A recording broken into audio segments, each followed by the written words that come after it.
Hello Space Cadets, it's your old pal Vector Spaceman again, coming to you live once more from Harbor Station, broadcasting on all frequencies to our beautiful planet Earth. Now whether you're watching us live or after the show today, we're glad to have you on board. Thanks for helping us to make outer space the place to be, as we get set to rocket into another session of all the things we like to love and love to share. Today's Saturday, January 1st, 2022. We're getting off to a good start here. Some action in the chat. Kieran, hey Vector. Hey Kieran, how are you doing today? Thanks for tuning in. You know, it's the very first show of the new year, everybody. And what a special moment it is here for us as we ring in the new year and introduce some of our new affiliate features unlocked on the channel thanks to the incredible outpouring of support from our wonderful Space Cadets over the past 2 months. 2021 was a short year for the show, from the start of November to the end of December, but here's hoping we can make 2022 a year full of fun times and new, exciting, experimental content as we continue to on our endeavors into the world of independent broadcasting, as it were. Now, if you missed our last show, we capped off 2021 with a new game on the channel, the Space Colony Builder Oxygen Not Included. Very technical gameplay, very charming design, and one which I'm sure we'll return to at some point in the near future. Of course, to stay up to date with all of our broadcasts, be sure to follow Vector Spaceman on Twitter, YouTube, and right here on Twitch. Well, Happy New Year, everybody. I hope you all found some special way to mark the turning of the year last night. As I mentioned on the show, I took a quick trip down to Earthside to celebrate with friends and family. I also got the opportunity during the day to drop in on a few other people's streams, some of whom were hosting intense, marathon-length broadcasts counting down to the start of the new year. But what about you? Did you get up to anything fun? Let me know in the chat. Now today we've got a whole slew of things planned as we celebrate the launch of some of our new Twitch affiliate content. We've been slowly rolling out new features on the show over the last week or so, but today we see the biggest changes with the launch of the Cadet Credit System channel points that everyone can earn to unlock Spaceman emotes, as well as send out audio clips during broadcast. I'm still working on getting additional video clips integrated, so as we continue into 2022, we'll be sure to see more and more features added to the show. Now, on top of new channel features, we've also got special content planned for today. We've got sketches to do, we've got games to play, we've got Space Cadets to rank, and to cap it all off, we'll be airing Spaceman's first attempts at songwriting at the end of the show. Stay tuned for that. But before we begin, as always, you know we gotta give a quick salute to some of our favorite followers and members of the community. We love to see familiar faces here on the show, so for those of you listening live today, as always, feel free to drop a comment in the chat and join the conversation. Now today we're not even pulling up the tablet to highlight one particular individual because today's shout out goes directly to you, our wonderful Space Cadets. Over the past 61 days we've had over 50 shows, over 100 hours of content, and as of last night, now over 100 unique Space Cadets who have tuned in across all of our various channels. The show has grown faster than I'd ever thought a cartoon spaceman could accomplish, so I feel it's necessary to take moments like these to thank everyone who has been with the show since its infancy, those who have continued to tune in to motivate, encourage, and support our efforts here on the Vector Spaceman Show. So here's to a brand new year full of brand new opportunities. Can't wait to share it all with you. Thank you everyone, you've made this journey well worth the effort. Alright Space Cadets, let's get started with today's show. First thing on the agenda, take a look around here, Space Cadets. This station is an absolute mess. I step away for one night to celebrate New Year's Eve, back on Earth, and this is what happens. Worst of all, now I have to file a report on what happened here, and somebody switched off the security cameras while I was away. Which means I'm just gonna have to make a guess as to what went on here last night, so that I have something to include in my write-up. But I have a pretty sneaking suspicion of what went on here. I think some of the Space Cadets were having a little party of their own, as it were. So if anybody wants to fess up now, you let me know. Otherwise, I'll just start throwing some people under the bus. And with that said, let's head over to the big screen for a little sketch work, shall we? Time to do a little detective work, see what was going on here.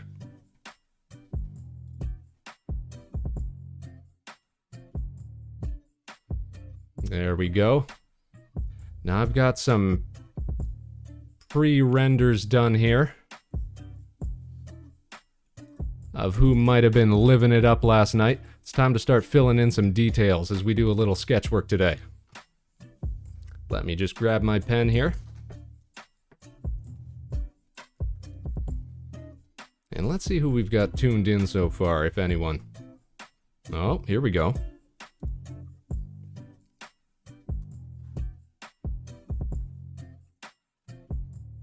You know who I see in the chat? Space Cadets, I see a Mossmellow in the chat, and you know what that means. That's going to be our first target of the day. Time to start filling out who was getting up to no good here at the station last night.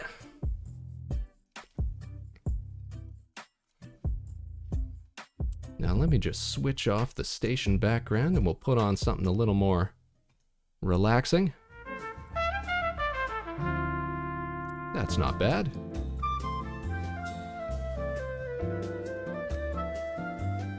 And while we're at it, I'm gonna go ahead and change the stream category to artwork. That's the first thing that we're gonna do. There we go. You've been spotted, Mossmellow. Caught in 4K. Let me pull up some reference here. I knew you'd be one of the people responsible for trashing the station last night.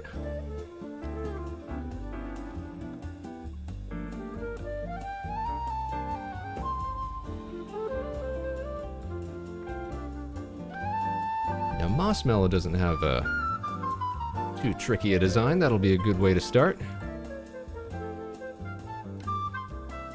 Move this out of the way just in case we need to copy any poses later. And of course, we're using our all-time favorite illustration tool, the very old school Adobe Flash. And I think somebody busting out the robot is exactly the kind of style to draw Mossmellow in. First things first, TV head.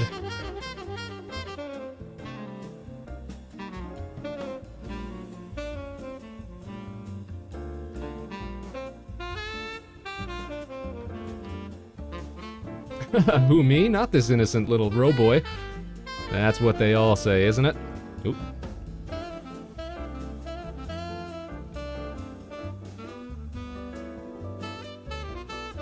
We're gonna put all of our Space Cadets on blast today.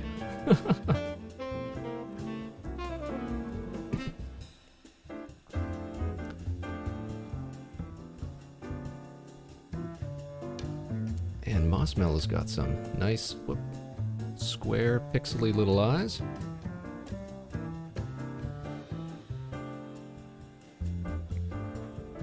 And a very contented little smile. And then we've got headphones coming out the side of the head. That's a little too big. It's a little too wide. There we go.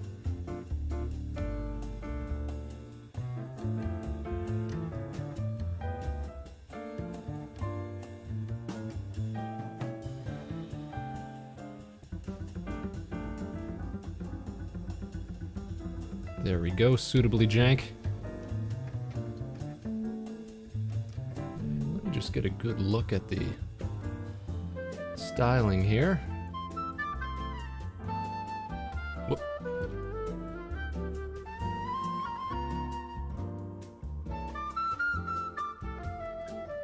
And what are these coming out of the side here? Antennas or something?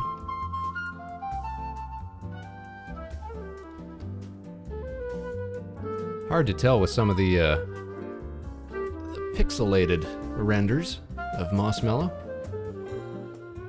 But I think that's looking alright. Alright, now we gotta choose coloration.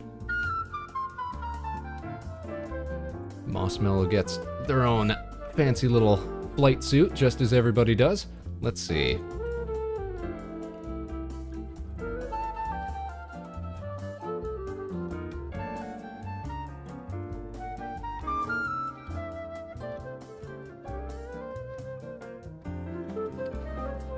Fill in the ears real quick.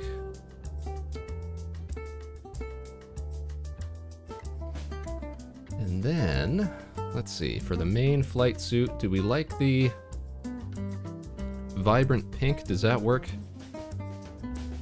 Or you know what? We could do more like Mossmellow's design. We'll do the pink on the one side, and then the sort of electric blue on the other side. How's that?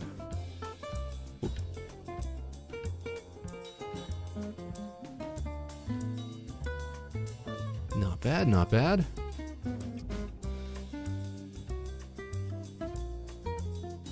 And then how about just a standard darker blue for the jumpsuit pants? Wow. Looking like a regular b-boy. Cap off the shoes. Standard issue. And we need that old school beige.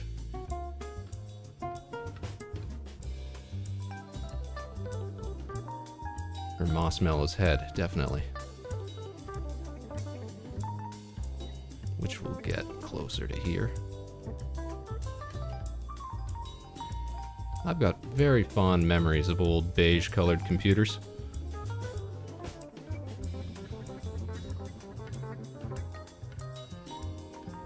Hey, we got more action in the chat. Monayu tuning in, rather.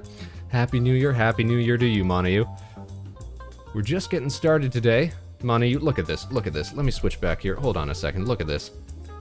The Space Cadets, they've absolutely trashed the station, Monayu. And now I have to make a report on what went on here last night. That's why we're doing sketch work today. That's how we're getting started. Oh, Moon Knight's in the chat too. Hello everyone, hope I'm not late, just arrived at my house. No, we're just getting started. We're doing a few little sketchety sketches of our Space Cadets here to fill out the station. Just got started with Marshmallow. Monayu, LOL, barely got out of my bed. Yep, we slept in a little bit too today. After celebrating last night. Let me know what you got up to if you were doing anything special for the New Year's Eve. You know what, I should move this sketch off of the white background. Or you know what, better idea. We'll just change the background color.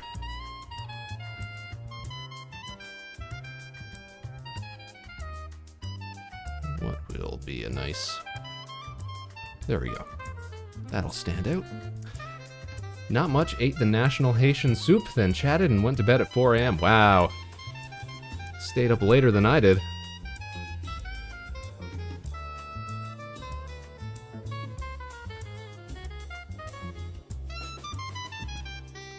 Marshmallow's screen is kind of a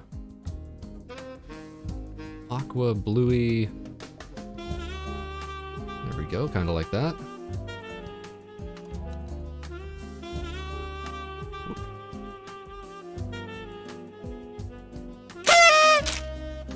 Oh, we got our first redeem. That's right, everybody. Remember, we're introducing affiliate features today. We've got all sorts of channel point rewards that you can redeem. We're going to be introducing some more as the weeks go on. I haven't gotten any video content integrated yet, but it's all sound stuff for now. Just some fun stuff that I managed to get working. Wow. Stuff to bring a little levity to the show, you know?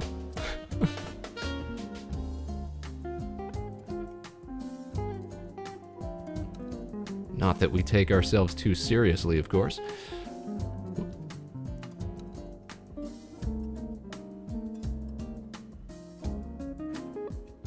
Alright, get those gloves colored in. These are going to be some pretty sketchy sketches. Real quick stuff. So we can get as many of our Space Cadets done as we have time for. Moon Knight says, I need tips for staying up late. I was struggling to make it to midnight. I think for me it's always highly caffeinated drinks, stuff like that. That seems to be what works for me. Everybody's got their own tips and tricks though.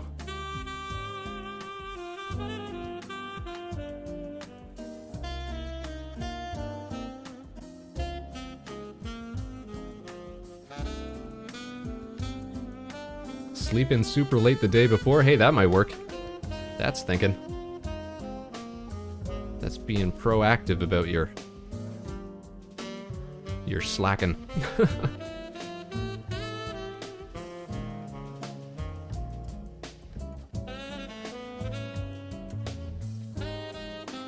So I think that's one down. Space Cadet Marshmallow, caught in 4K, doing the robot on the station last night.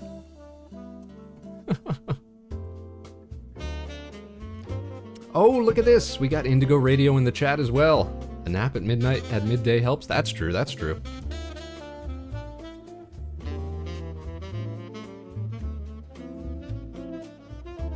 Let's go and we'll make sure that gets saved.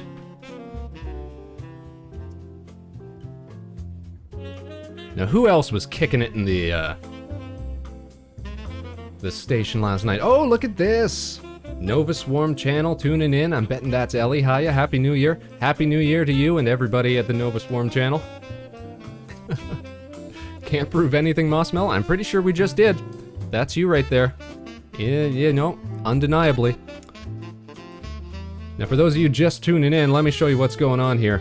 The station got absolutely trashed last night while we were away down Earthside celebrating New Year's Eve. So we've got to file a report. Show the bosses what was going on here. And that means throwing some Space Cadets under the bus. So that's why we're doing a little sketch. A little sketch work to start off the day. Monayu posting those new emotes. Remember, you can earn Spaceman emotes by spending cadet credits. We've got all sorts of unlocks available now. Fun stuff. We're going to be introducing more as the days go on, but this is what we got started with.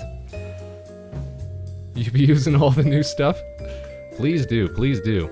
Alright, now speaking of these active chat types, I bet you that if there was anybody busting out songs on the karaoke last night, that was probably Monayu, wasn't it? She's going to be our next target. Make sure we got that saved off to the side. Let's get to work here. Alrighty.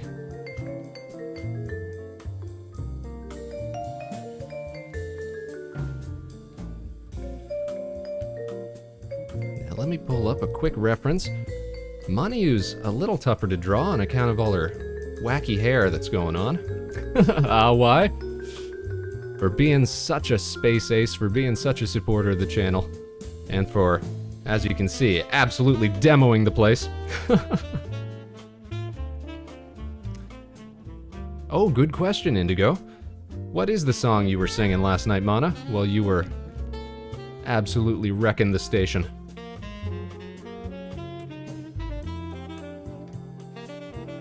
Let us know. Because, you know, we're past the season for Saw Christmas. Yeah, chat made me sing Darude Sandstorm the other day. Nice.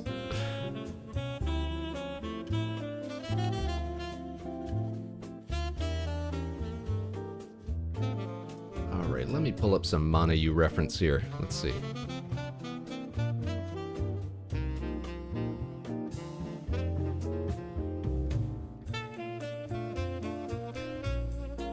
How would you even... Maybe you just got to do the, you know, the, just imitate the synth noises or something?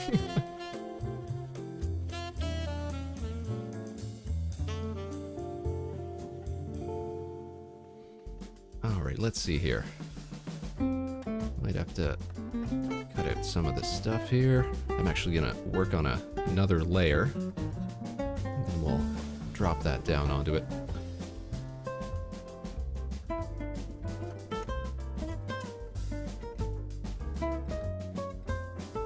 Let's get some basic face shape to start.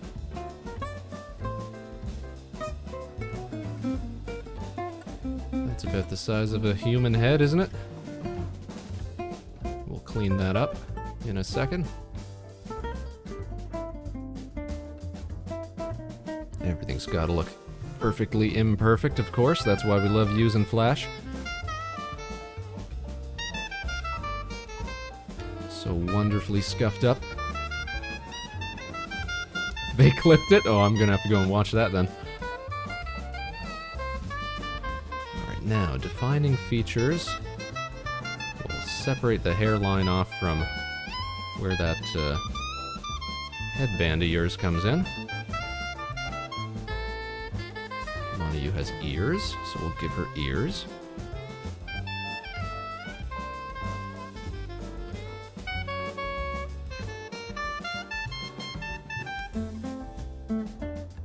Ellie found the clip already? Nice. Go ahead and post it in here. We can post links now in the chat. Let everybody see what a wonderful job she was doing.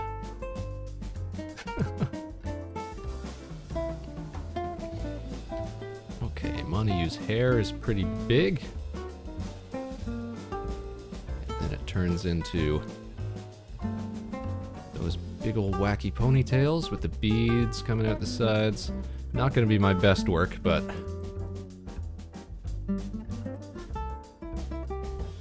it'll be what it be. There it is.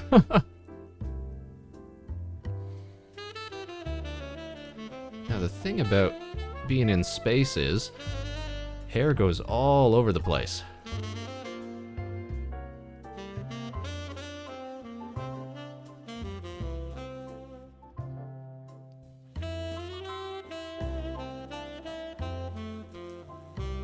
So Moneyu's hair is going to be even wackier than usual.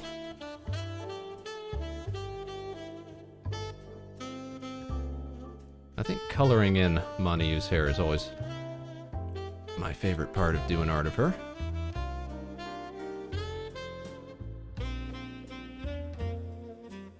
Yeah, you ever see images from the ISS or other space stations where people with longer hair are floating around?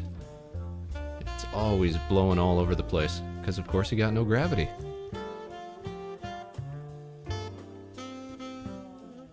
Alright, and then Moneyu's got her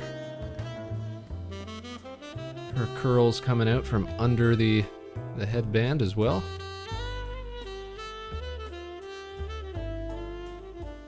This one might be hard to color. Pretty dense with detail.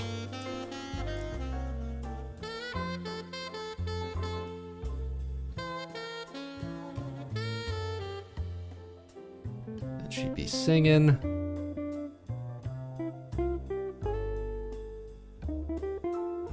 Give her a happy little expression there. That face is looking a little jank. Let's clean that up.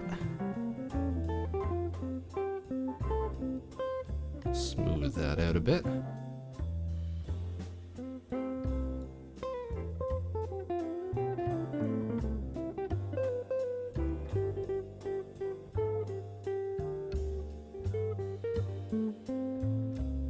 And she got a little nose here. And big old eyebrows.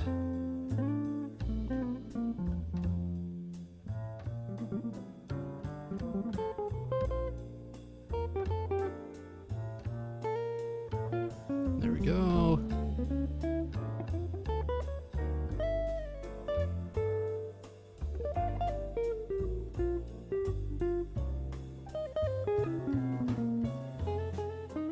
Just gotta clean up the chin here. Oh, that's because it's on a separate layer, that's right. So let's take all this, move it down, then we'll start cleaning it up.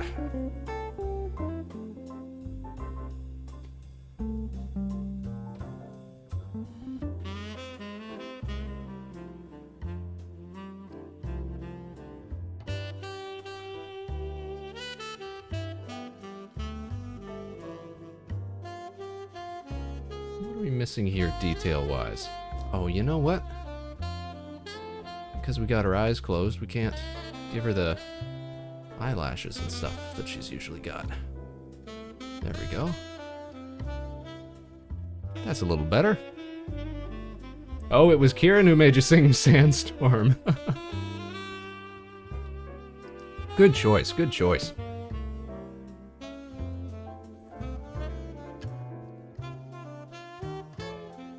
Alright, let's start doing some bass tones here.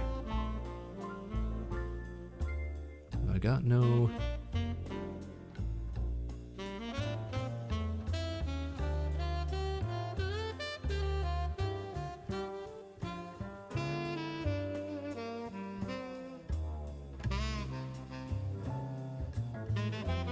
I feel like I always have trouble isolating skin tones.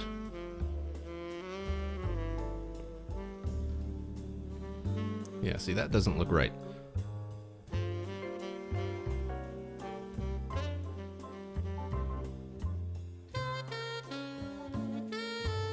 It either gets too yellow or too orange. A little too dark.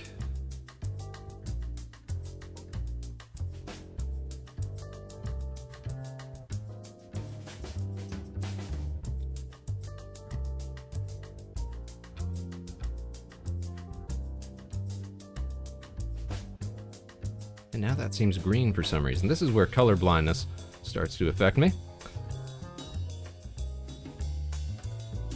Oh, here we go.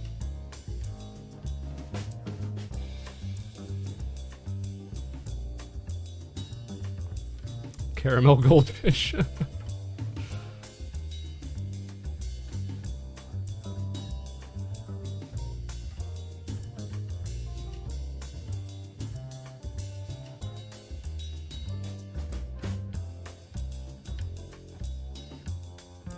We're losing saturation here.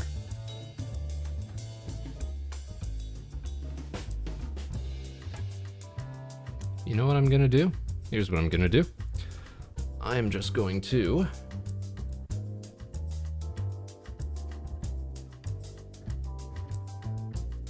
copy a reference image right onto the stage.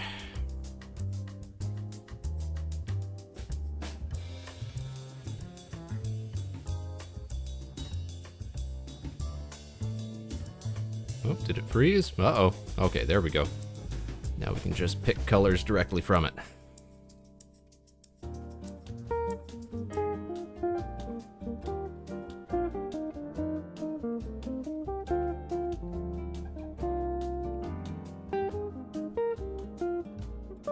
There we go. That'll do it. Oh, so that's not even... That's no joke, huh? That's a real thing? Caramel goldfish? Never heard of that term.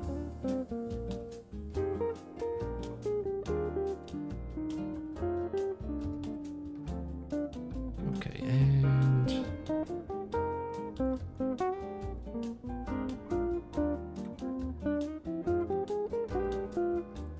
mouth coloration, there we go.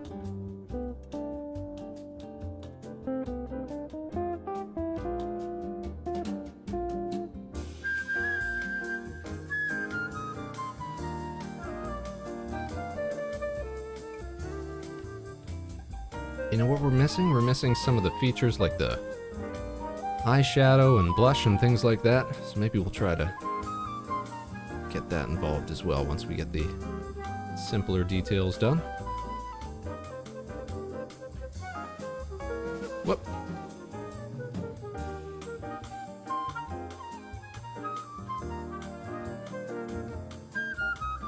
I want to use hair mostly a uniform color, except for the ends, of course, which we'll color in a second. And again, very quick job. Yeah, apparently that's my undertone. Not that I know anything. I'm as terrible with makeup as I am at art. Ah. Same situation, Ellie.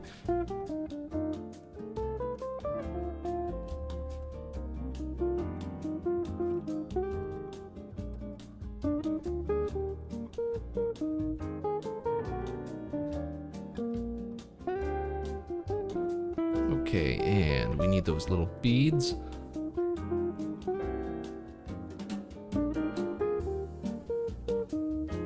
I think the first time I ever drew Monayu, I forgot the beads and I was kicking myself after that. There's such a nice little detail.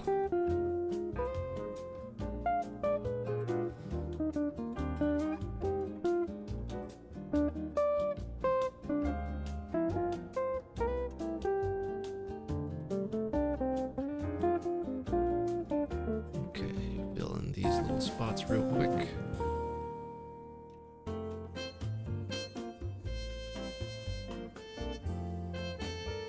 Still fell in love with the drawing. Well, I'm glad you enjoyed it. Very glad you enjoyed it. It was just perfect timing, I think, that I happened to find your channel. I had gotten started talking with think it was with Newt about character designs and whatnot, and then he had reposted your tweet about your big launch, your big debut type event, as it were. So I tuned into that, and I thought, wow, here's someone I'd like to draw fan art of.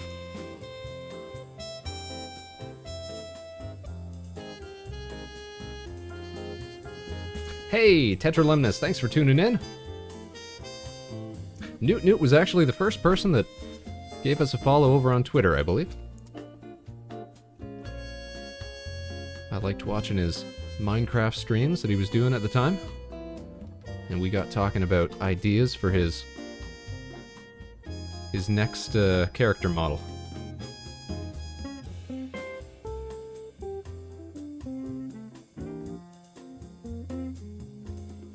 Okay. Now, what color are we gonna make the flight suit for Monayu? I'm thinking it's gotta be her turtle shell green color, right?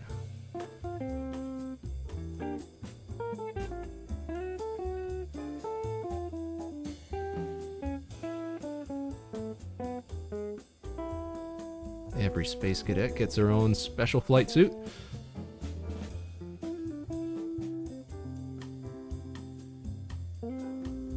And we got that collar visible, here we go. For some of it at least. And the zipper.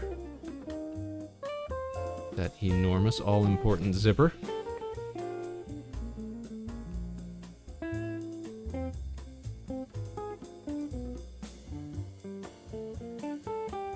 Whoops. Shoes.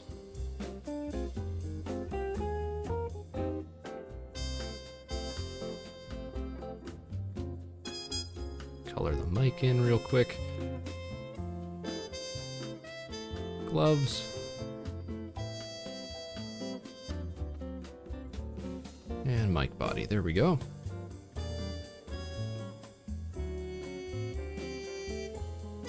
And you know what? We can even give some extra detailing to the flight suit. How about that?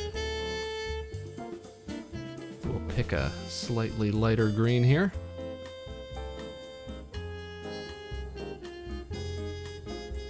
And okay, how do we want to tile this? It'll be like... Because her shell pattern is more like a... I feel like it's pentagonal most of the time.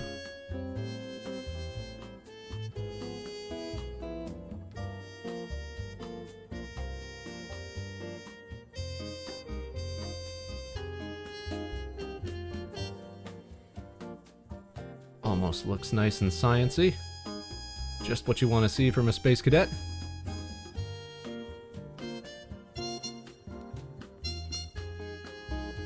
And we'll do some quick fill-ins there.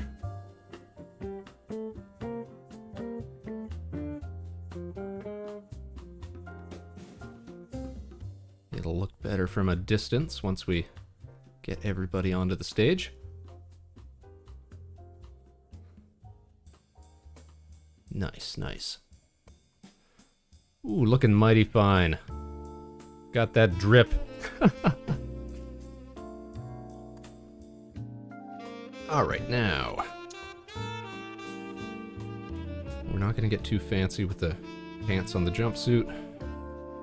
Just standard coloration. Alright, alright. And the last question. Are we gonna do standard hair coloration? What color are the curls today, Monayu? Are we going red, like usual?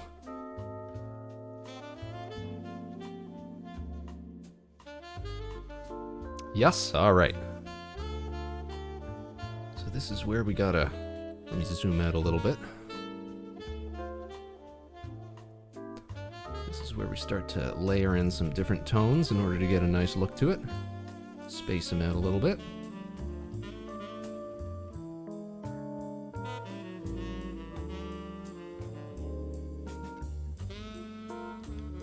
Right, then we go a little darker.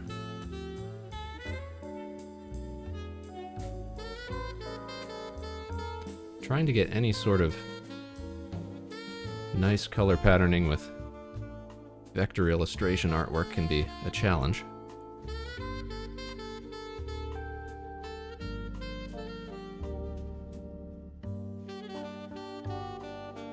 And then maybe one that's a little bit lighter. Here and there. Ooh, a little too bright. We want those highlights on the ends.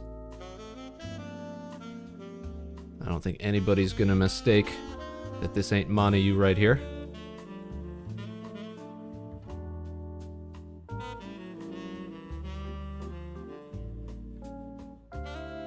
Alright, not bad. Now the only other thing I'd like to do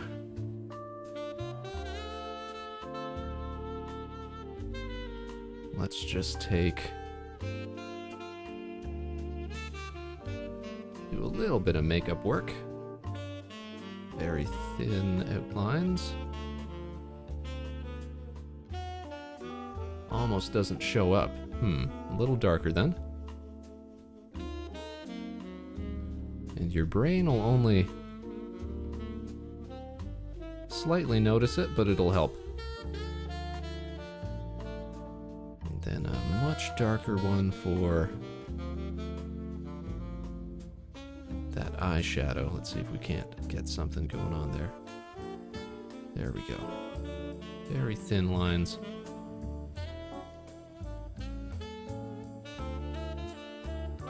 Don't want to make it look like crow's feet. And a little coloration around the nose. There we go. That's not bad. That's looking all right. I think I'd just like a little more pearls covering up here. There we go.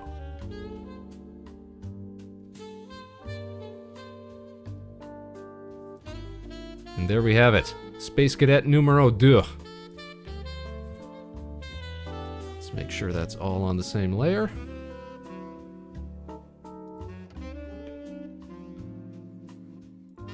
Perfect, perfect.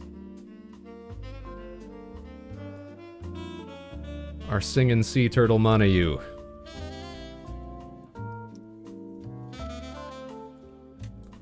Space Cadet number 2, responsible for trashing the station last night. Belting out Darude Sandstorm. Alright, let's see here now. Who's next on the chopping block? Oh, I know who it is.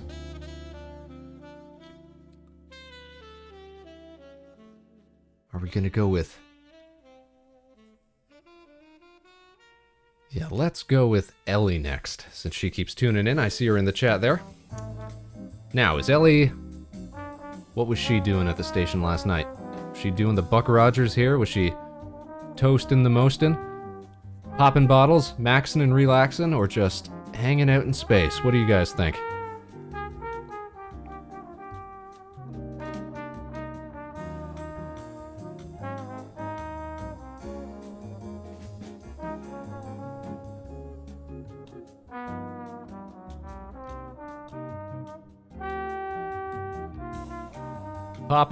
Popping corks? Alright. That'll be Ellie then. Let's bring that down here.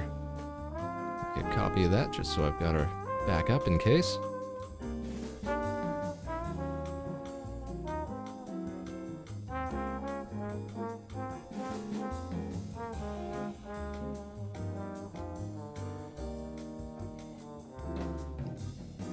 We can pretend whiskey is corked.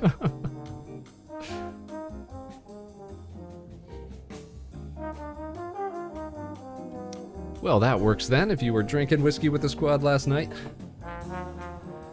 we'll make it work. Alright, let's quick save this. It was corked. Well, there you go. Sure, it wasn't as comically sized as this, but all the same.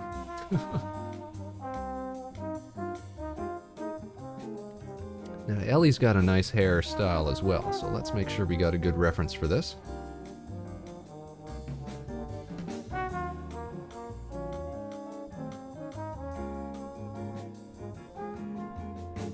We want something with about the same angle. Here we go. Put another reference on the stage so we can pick colors and work off of that. You know what? We'll turn this into a reference layer.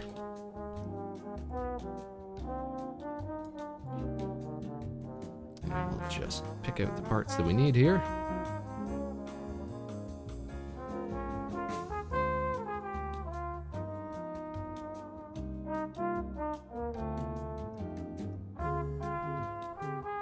Alrighty.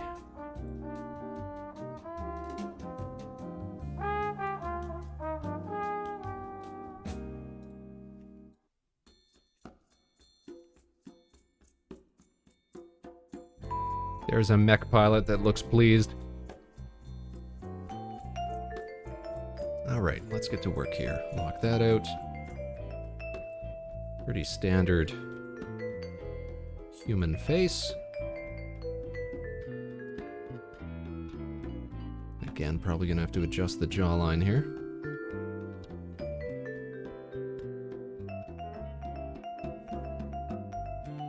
Once we rough it out, let's see.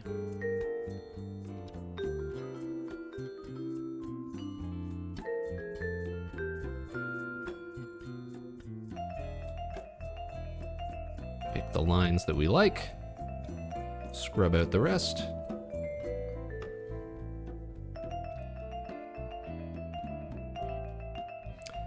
So did the Nova Swarm stream go right to midnight last night?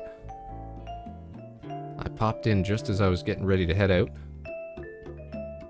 Were you doing the big marathon stream as well? Dropped into a few of those yesterday when we had the time. What Ellie's jaw's a little wider because she got that big smile.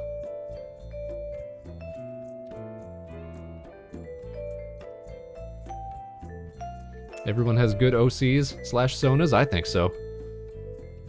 All of our Space Cadets have real good design sense.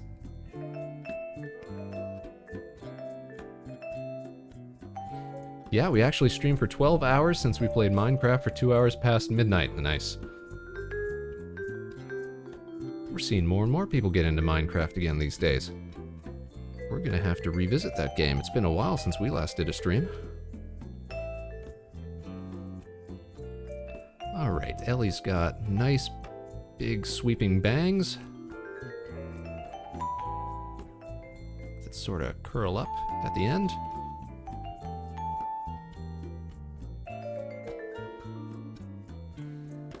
And they come around the other side.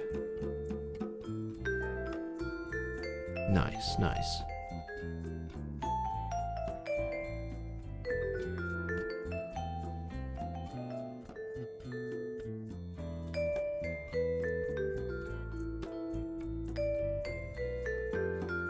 And then these nice curls that come down. At this angle, probably cover up the ear entirely, so we won't worry about ears right now. Curl down like that.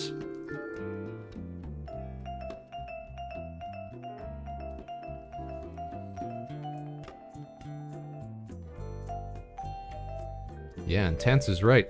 The longest stream that we've ever done here on the show was just the other night when we were playing Hue, that puzzle game, and I was determined to get through it all in one night, and that took just over 5 hours.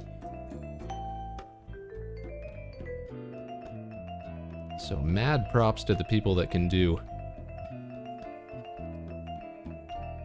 6 hour, 8 hour, 10 hour, however long streams.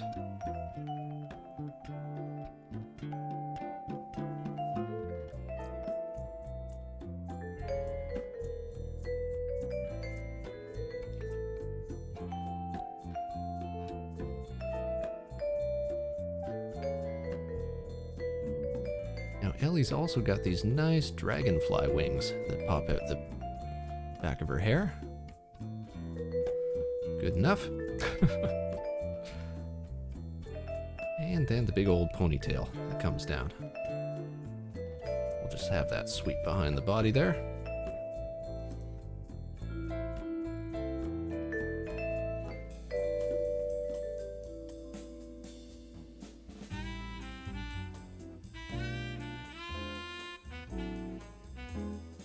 We've got pretty good stream stamina. I think we've done a 14-hour Monster Hunter stream on our old channel. Wow. Or should I say, hold on. Should I say? Wow. There we go.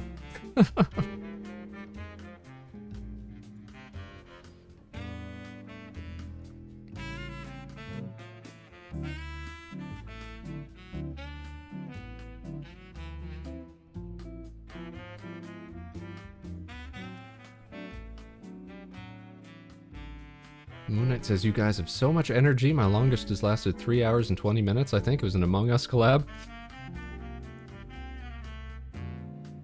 Yeah, I'm more like that myself. If a stream starts to go over 2 hours, I start to feel it.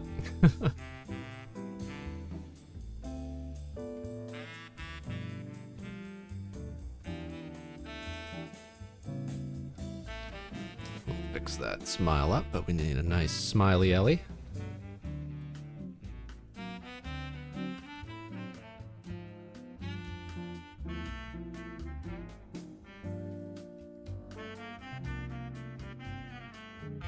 She's got big prominent teeth like we do.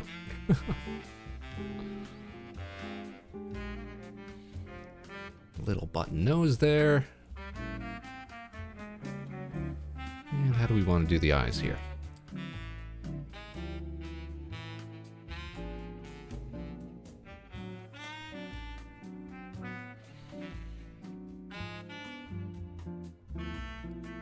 I've never been good at drawing like anime style eyes. Let's see.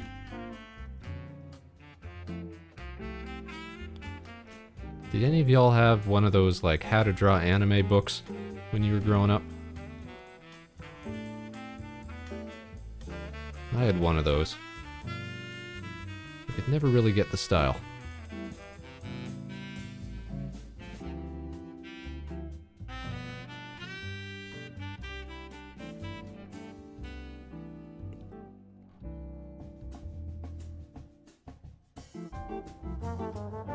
I'm sure I got it at like a school book fair or something like that.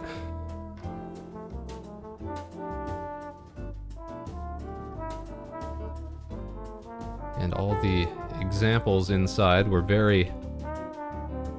You could tell it was not drawn by an actual Japanese artist or anything like that, but it was all stuff that took a lot of inspiration from, you know, 80s and 90s series. And of course, trends change so quickly.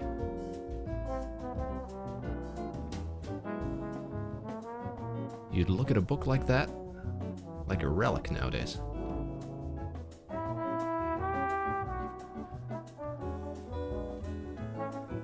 Okay, that's what we need. That's what's wrong. We need much more prominent upper part of it. I was saying, why does she look so freaky all of a sudden?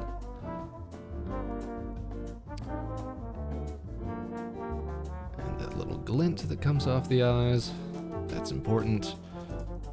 Otherwise, they look like they got fish eyes.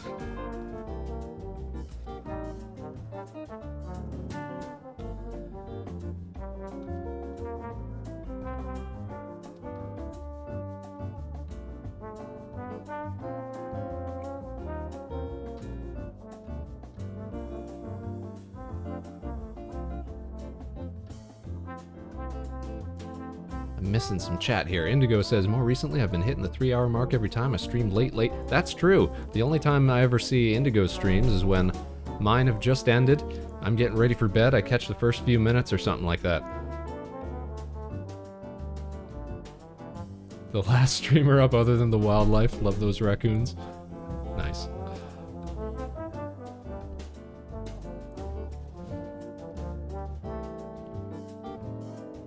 Ooh, Space Buffoon. I used to have the real bad ones where it was supposed to be the quote-unquote anime, but the artist had no idea what they were doing, leaving all the characters looking like alien chihuahuas.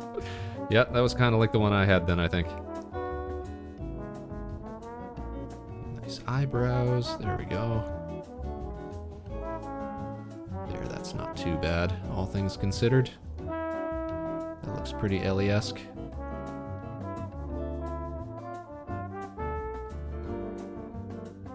Might move that nose over just a little bit. There we go. Alright, color time. Oh, Kieran getting things hype here.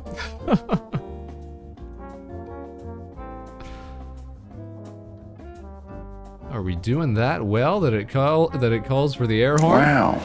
Wow. I do love these sound emotes though. So I tried to keep them cheap so that we can use them all the time. Oh, brother, this guy stinks! Wow. Wow. Thanks, guys.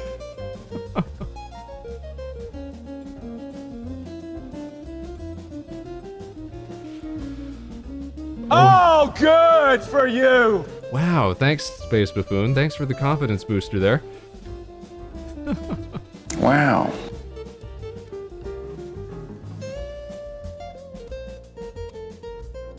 Wow. Maybe we'll have to up the cost on these. Oh, good for you! Which one's your favorite, Manu?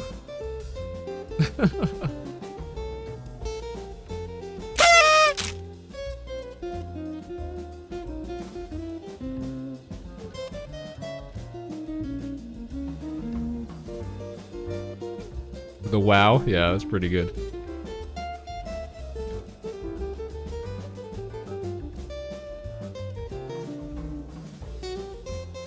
Now we're gonna have to get a particular green for the eyes here. We're gonna have to darken the skin just a little bit just to differentiate. There we go. Teeth.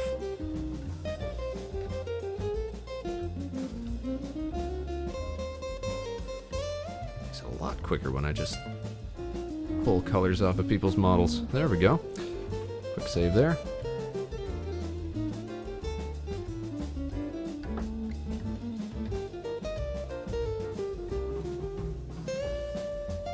I'm glad you came to that conclusion, Spaceman. Sorry, which one? That I might have to up the cost? I will keep the cost for unlocking Spaceman emotes at the bare minimum, though. So I want people to enjoy those.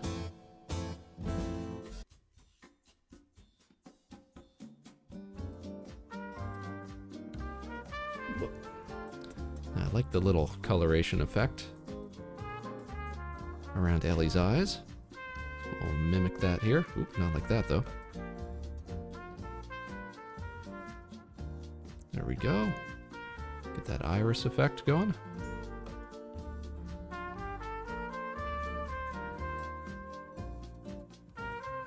There. Neato. Now the dragonfly wings are kind of transparent. I wonder if we'll be able to replicate that, but that doesn't look so bad.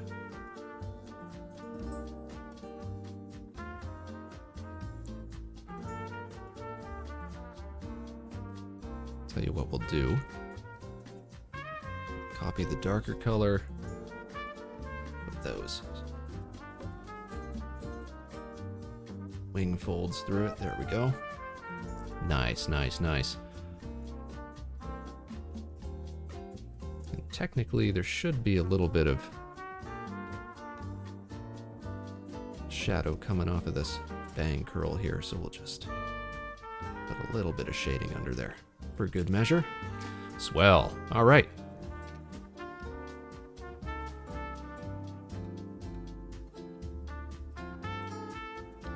Just close up the collar there. Okay, what color are we going to give the jumpsuit? I think just the same as our Nova Swarm colors.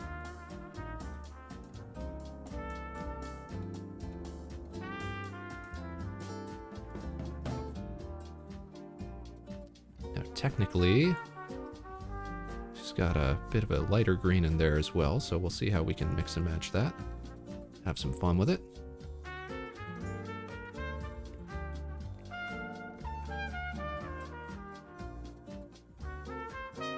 Standard issue gloves. Standard issue shoes.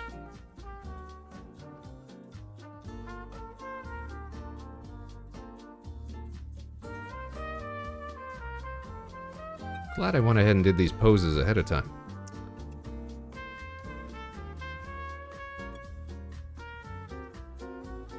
Get that big zipper.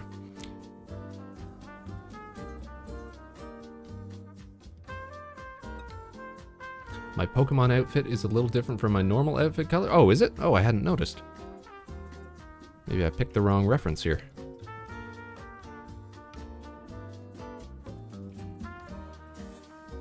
There we go.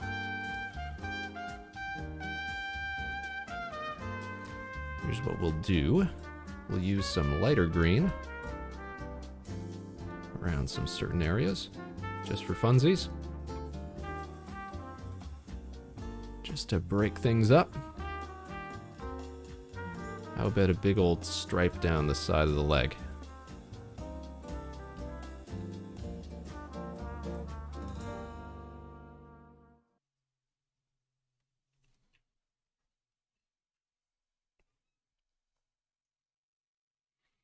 Moon Knight, I must say, everyone's designs are so original and amazing. They are. Isn't everybody doing a great job?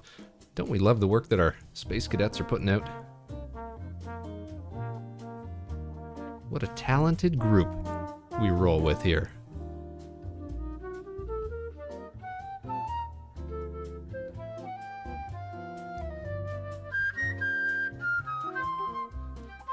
Alright, now we need some color for that bottle. Since Ellie is technically chugging whiskey on a New Year's Eve, we'll go for a darker brown sort of coloration as opposed to a champagne.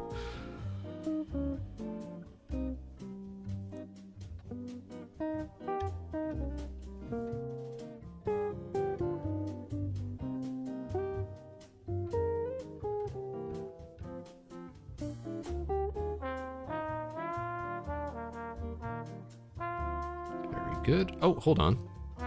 We lost all of our champagne spray when I was cutting out stuff for the reference image. So that's why we keep an original.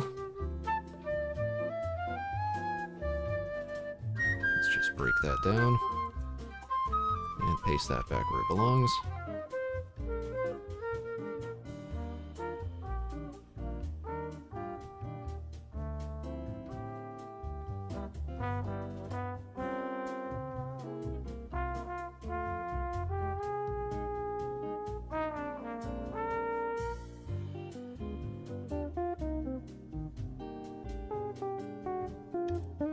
What's this you got in the chat here, Ellie? Are we plugging your channel? Everybody, of course, be sure to check out the Nova Swarm channel. Oh, this is the other reference. Oh, excellent. Oh, that's right, because you got those dragonfly goggles and stuff too.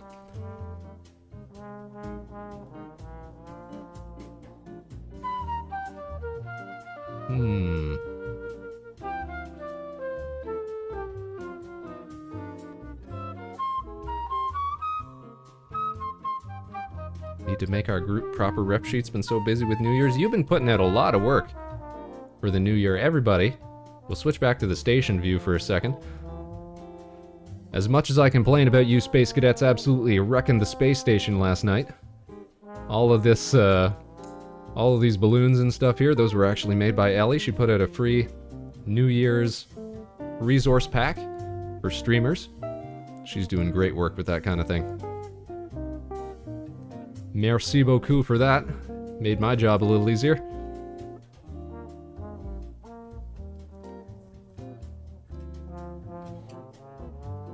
Alright, so we need a fizzy brown carbonated whiskey, as weird as that sounds.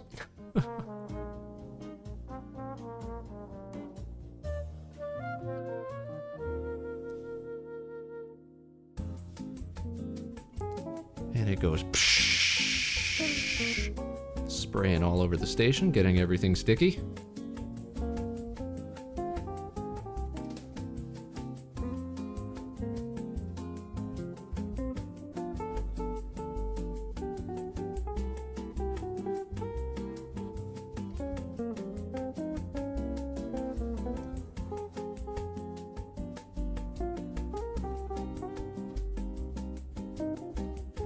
Get a lighter shade.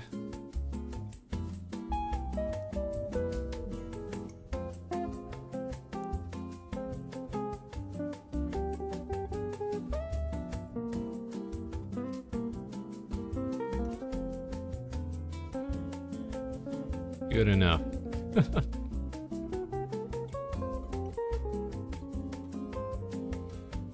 Oh, I thought it was just you, Ellie, who made the resource packs and things like that. So Lyra made the hats, Reg made the glasses.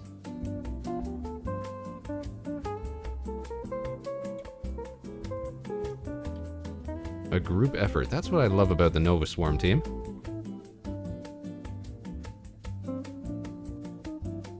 They're such a talented group.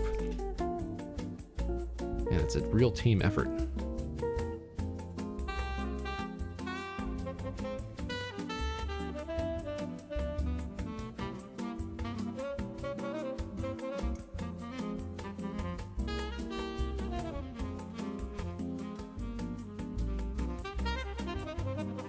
Alrighty. I think the only thing left that we might add... I'm gonna have to work on another layer for it. Why don't we give Ellie her goggles? Every Space Cadet needs a good pair of goggles or headgear.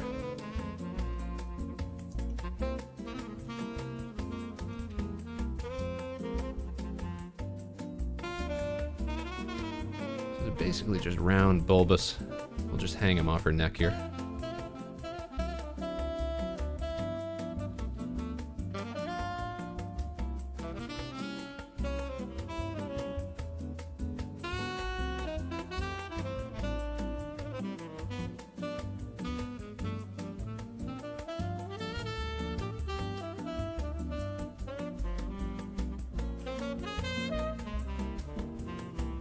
As long as nobody mistakes them for something else.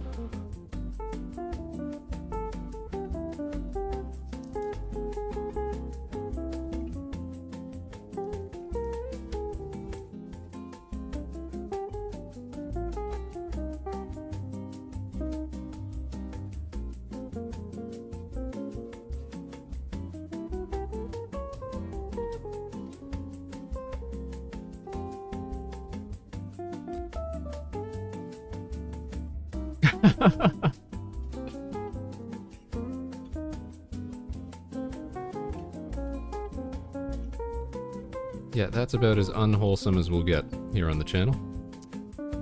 Implications like that.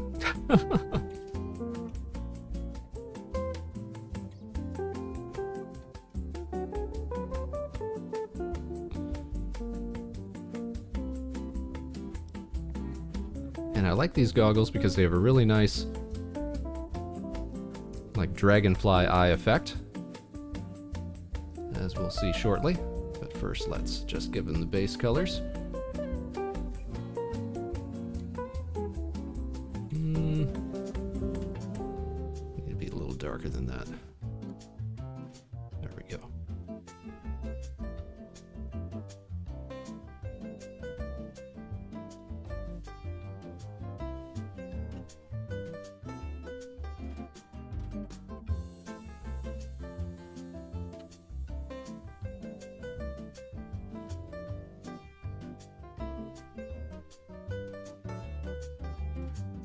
Say so, gang? Yeah, I suppose.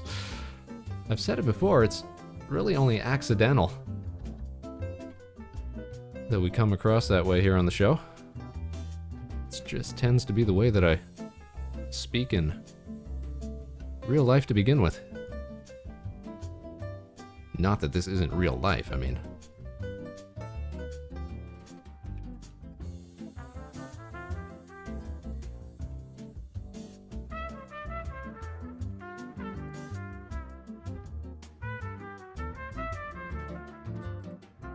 Accidental say so? Yeah, I suppose that's right. Just a happy accident, you know? Very Bob Ross.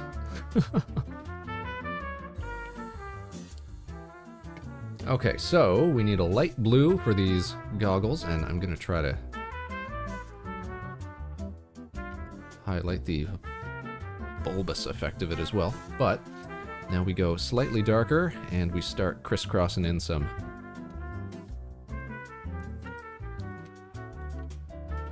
dragonfly eye effect.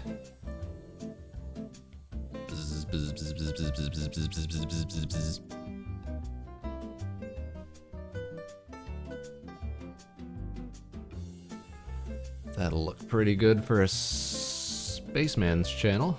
Alright. Now can we... Let's see. A little lighter. Put in... No, we need to go much lighter than that. There we go.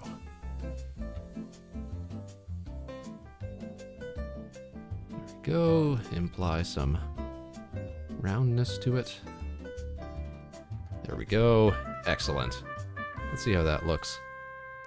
Nice. Ellie goggles. There we go. Copy those down onto the base layer. And I don't know about you guys, but I think that looks like a mighty fine another Space Cadet.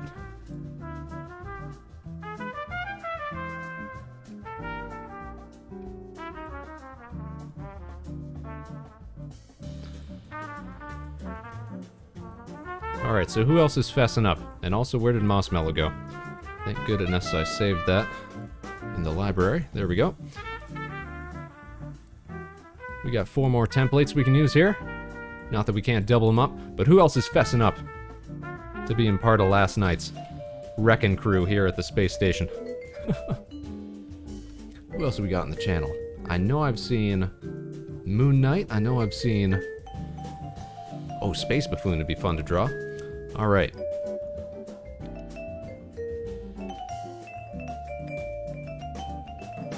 I'm gonna give Space Buffoon the Buck Rogers pose here.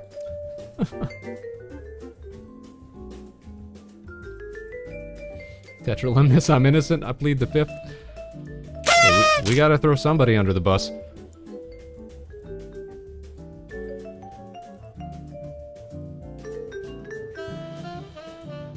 Alright, let's find a nice reference for Space Buffoon, so everybody can see what we're working with here.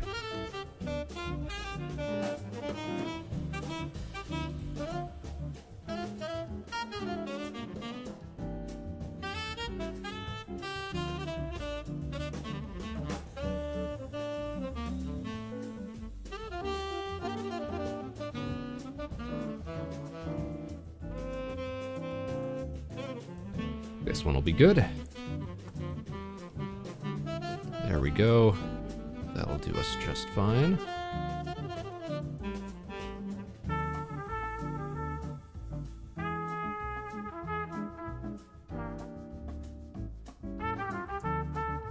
Sure, we save a copy of our base. Okay. Break this up. Let's get to work here. Mossmell, I object. What kind of bus is out in space anyways? Space bus, you know. Oh, what, you don't know about Space Bus?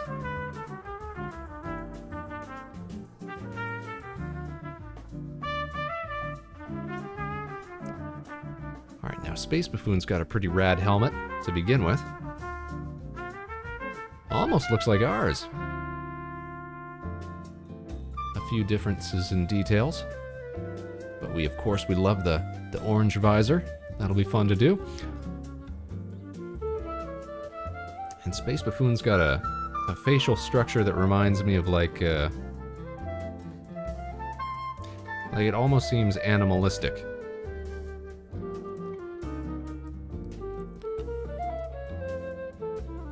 We're looking at a straight-on view here, I'm thinking, so let's rough out where things would be. About the top of the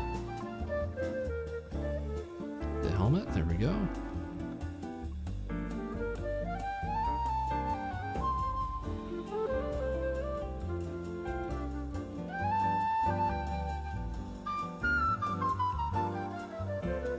Why does it remind me of like Magneto's helmet when I'm looking at it dead on?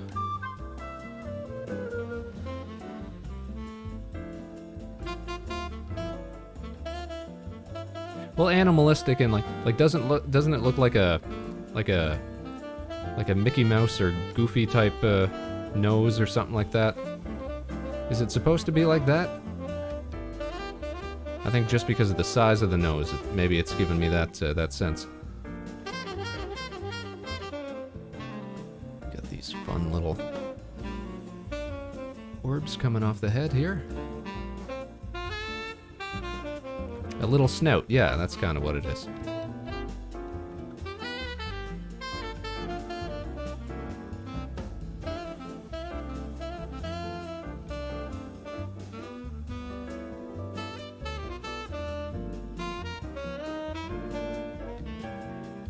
Okay, get the visor in place, and we'll color that, then we'll work details under it, I think.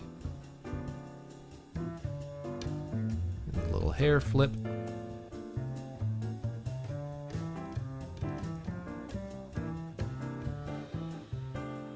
We actually tuned into,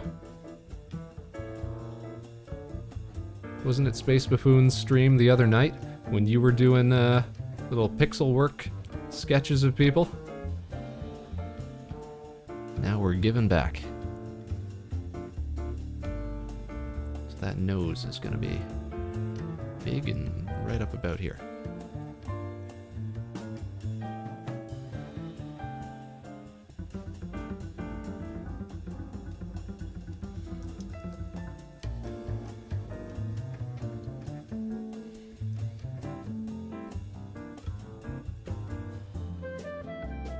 And we're gonna get big smiles to Space Buffoon. Let me zoom in there.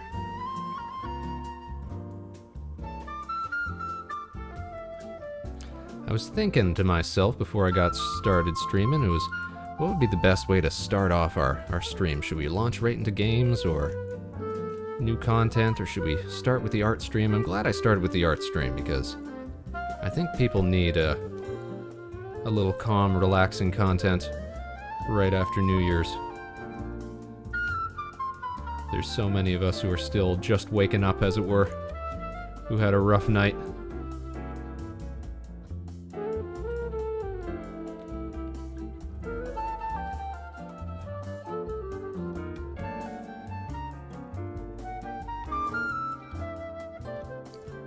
Yeah, I'll admit I was flustered. You popped in at the funniest moment.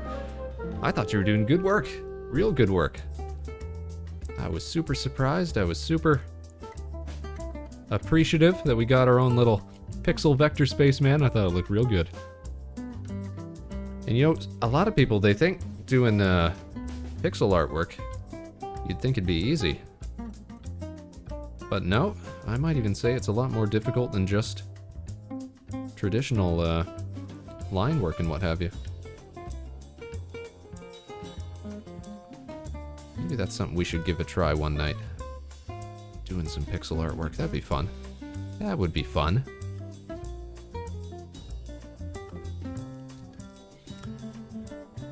Alright, let's go ahead and make this orange. Get this in place. Orange, I said. Doesn't really translate.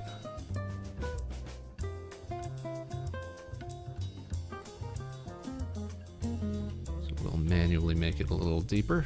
There we go. Although, part of that is probably because we don't have the rest colored in at the same time. You've also got some sort of orbs underneath the what looks like glass here. We'll make sure to get those details.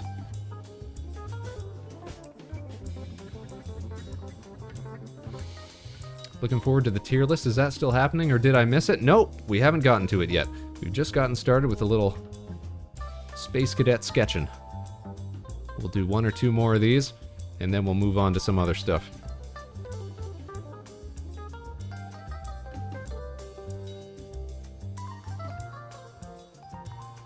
But good to see you, Dukill. Thanks for tuning in today.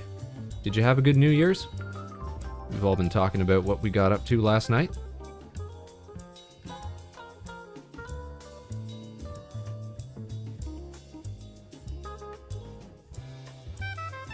Big purple nose. There we go. Pink hair. Great. Okay, let's get working on some helmet details here real quick. Just because we love drawing helmets.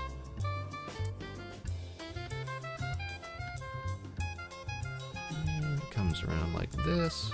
Okay.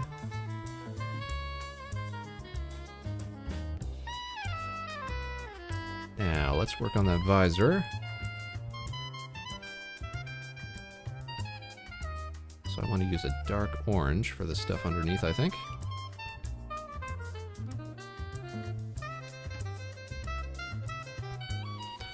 Okay, now we got big, expressionate eyes here. Which unfortunately, the nose kind of blocks off some of the detail we'll get on it. But we'll do our best. And this is cool. I don't know if I noticed this before. The eyeballs have kind of a crosshair effect on them.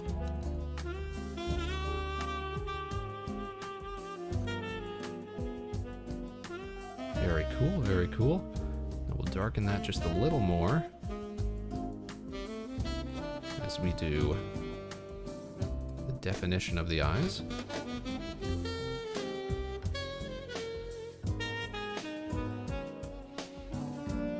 And eyelashes, there we go.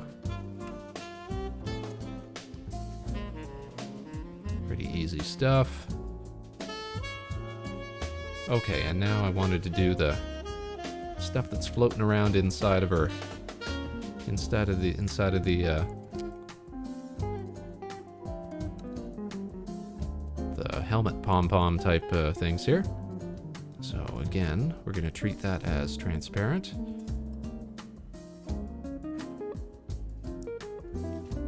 And we assume it's on both sides here, even though I can't see the other one.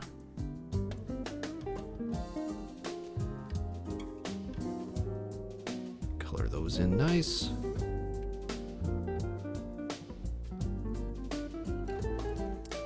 And then we just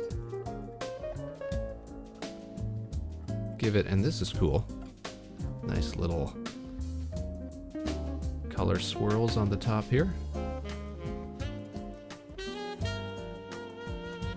And along the bottoms as well. Fun, very fun. This is looking good, coming together now. And then we'll add a little reflective lighting effect. Just a little white.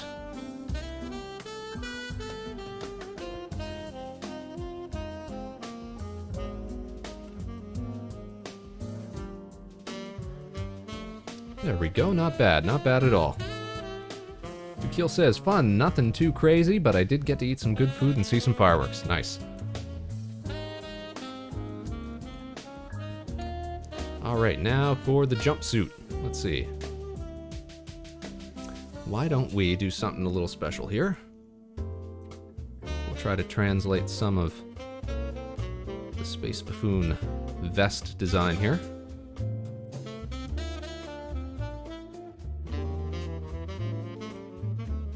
So we'll separate that out. Then we'll make the arms a different color. Everybody gets something a little special.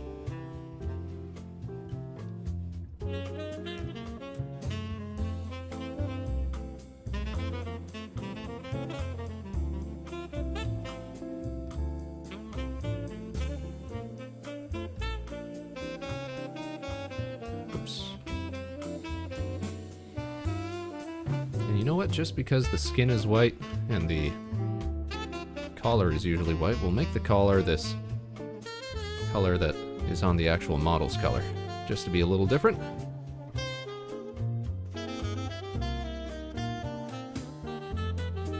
His arms colored in, and we'll use the same color for the pants.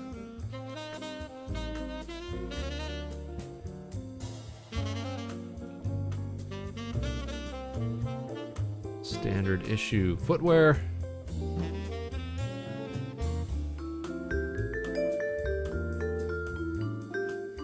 Again, looking very rough, but that's just the kind of thing we like to see on the channel. perfect imperfection, as it were.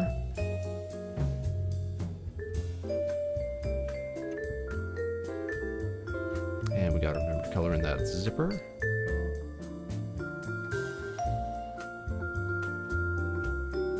It's very close to the base color of the jacket, but that's alright. So actually we'll try to highlight it a little bit. There we go.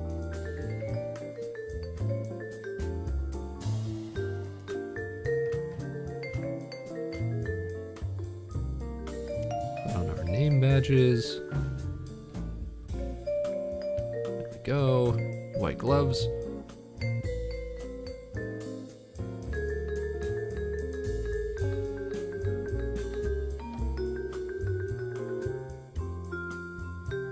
And I'm just noticing now, we actually have some hair poking out of the helmet as well, so let's get that in there. And it kind of just poofs and curls at the end there, so that's what we're going to be seeing.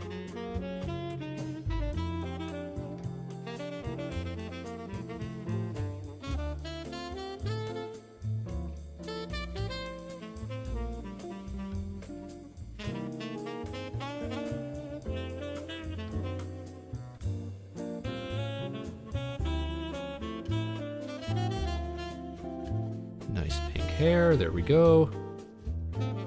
And there we have it. Another Space Cadet. Rotate you back into your proper placement. Doing mid-air cartwheels there, much like a buffoon.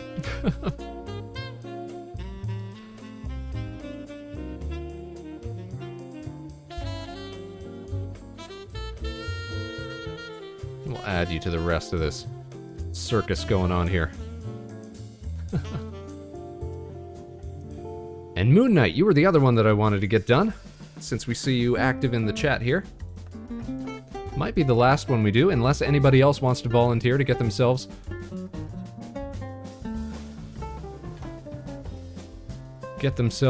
sketched up and blamed for the mess here at the station. Now, to me, I think Moon Knight has always seemed much more relaxed, or maybe he's more playful like this. What do you think?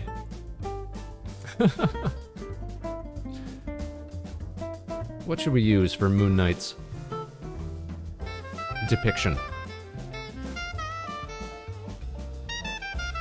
Moon Knight, you decide, or somebody choose for him while I go look up some reference material here.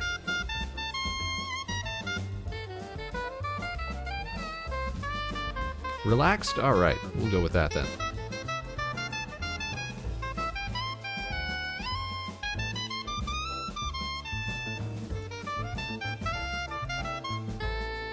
The goodest boy indeed, isn't he?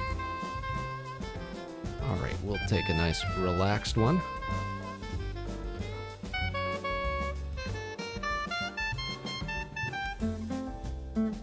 And we'll pop in our reference. Whoops. Pop in our reference. There we go. Scale that down.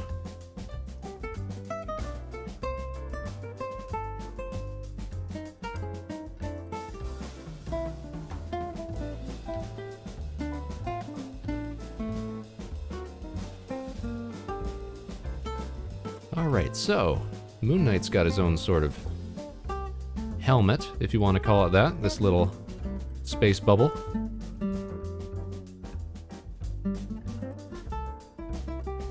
We might not have to change too much here. Hero King Soul's in the chat. Hello! Hope you're having a great day. Great start to your new year. We're getting started with a little sketching today, and we've got some other stuff planned. Thanks for tuning in.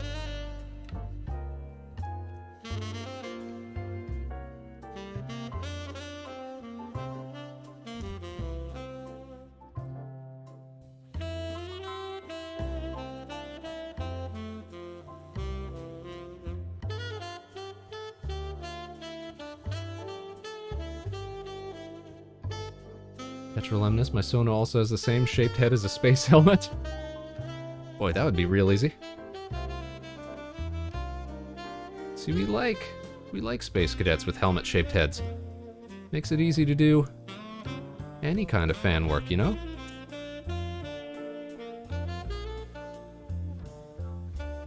Alright, so we're going to use basically the same general idea, except we're going to extend these into where the little ears pop up.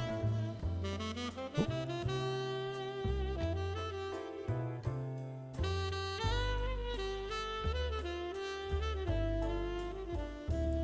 The little ear space there, okay.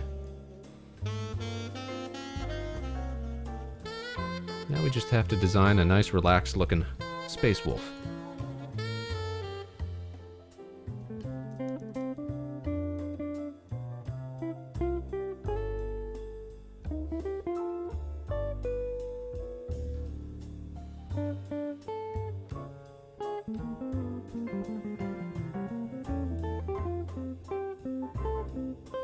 Okay. So underneath the helmet, it's pretty standardized. Gotta take into account ears come up like this and they fold kind of like that. He's got some little tufts of hair between. And then this is where the hair comes in. We got sort of like bangs that come down the sides here. Same as on the other side. And we got a nice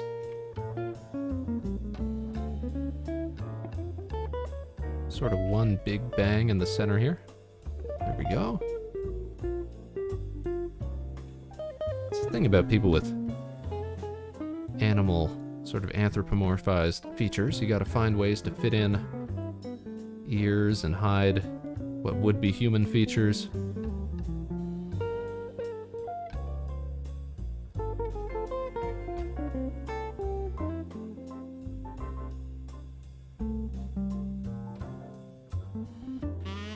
Hero King, I think I'm gonna get a pizza and draw when I get back. Sounds good. Sounds fun. We don't even have a pizza.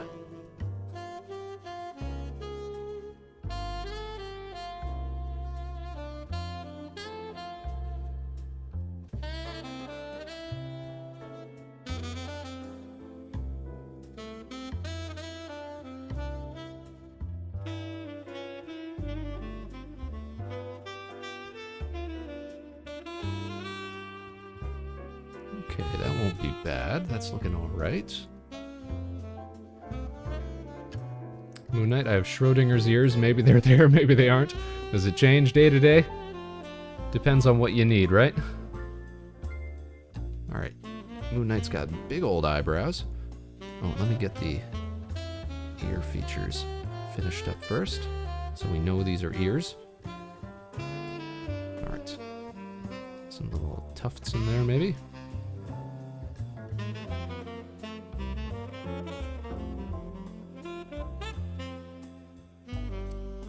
We're a little low. Let's work on eyes first then.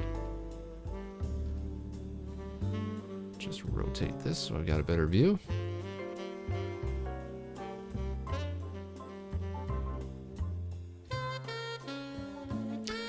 And how do we...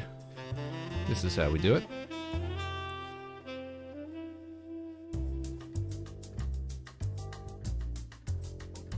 This is how we communicate contentedness.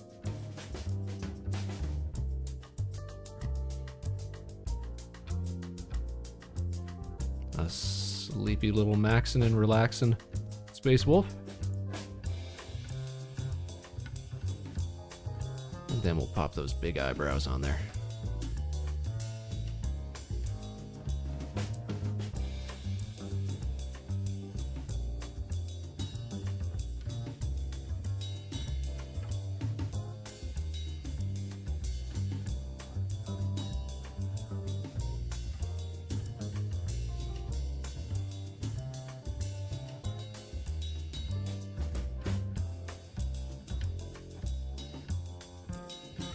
Hero King, actually, instead of drawing, I might just find out how to build a stream overlay and other stuff for streaming. Sounds like a good use of time. I think 2022 is going to be a good year for people improving their channels or just getting started.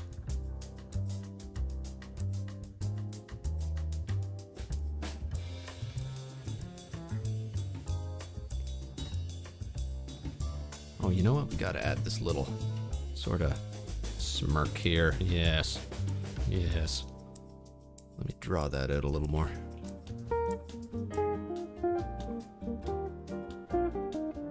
There we go.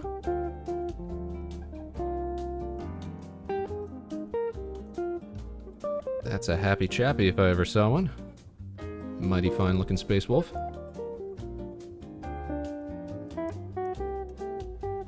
Alright, let's turn him back the way he's supposed to go. Oh, look who's in the chat. Hey, Koryojo! Happy New Year to you, madame.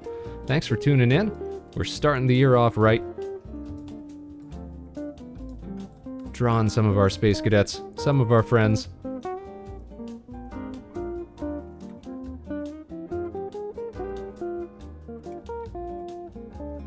What do you guys think? Should we add Corey to the list as well?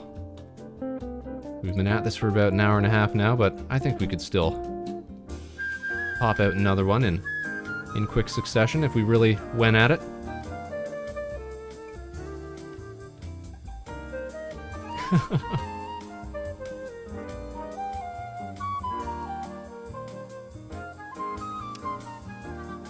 Moon Knight's jacket should be more purple. Let's see.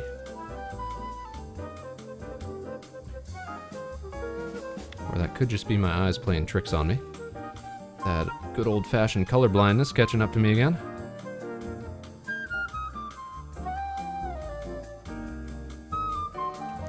Yeah, take a look at who we've got here.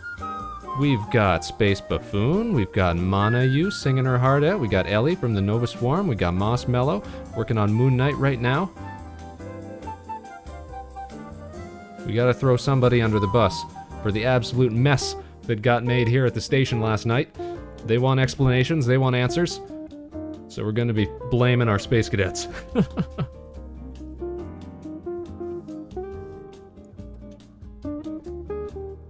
Oh, I completely forgot. Moon Knight's got a tail as well. We gotta incorporate that into the design. Alright, let's get the base colors finished up then real quick.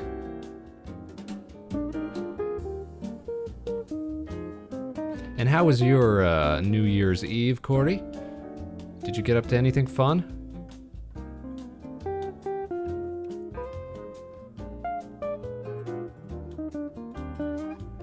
We've just been discussing what everybody was doing here. Nothing interesting, just streamed? Well, that's fun.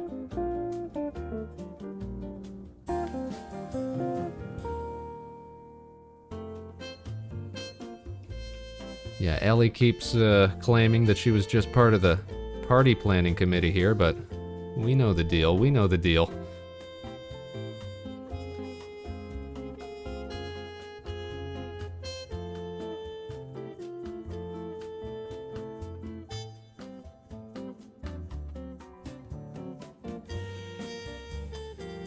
It's pretty sketchy sketch work today, but it's good enough for us. We love working in Flash for that perfect imperfection that we strive to achieve.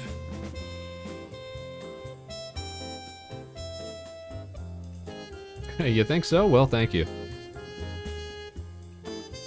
And of course, today's the day we start introducing new stream features like the channel points that people can earn now. Starting to roll out new ways to interact with the show. We're starting the year off right, you know?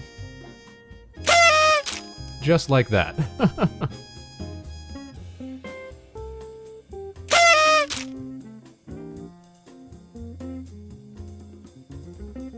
Wow. Wow. That seems to be a fan favorite.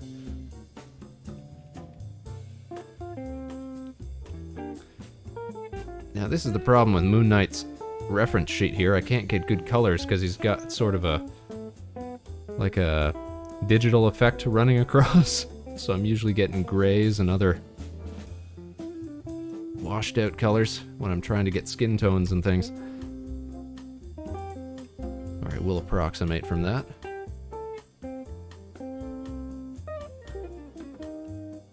Need Jersey Shore redeems? Absolutely we do. See, I want to get, I haven't introduced any video redeems yet, but we're going to be working on that as well. I want it to be t-shirt time. I want to beat the beat up. I want to tell people that cabs are here. You know we're all about that life.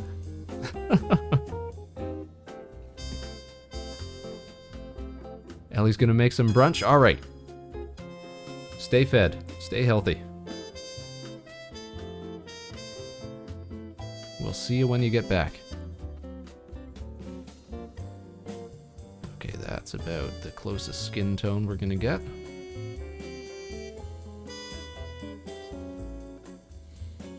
Which means we really gotta change the tone of those eyebrows then.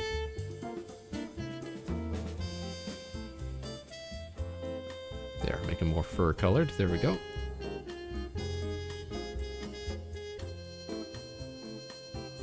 Whoa.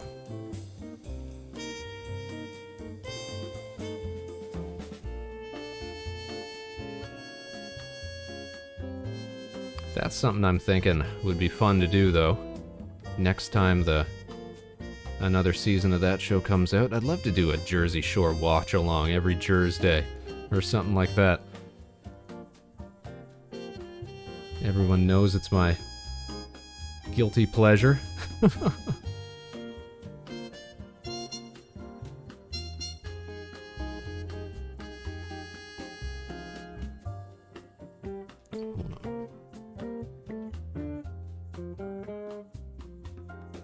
Oh, good for you! Wow, thanks.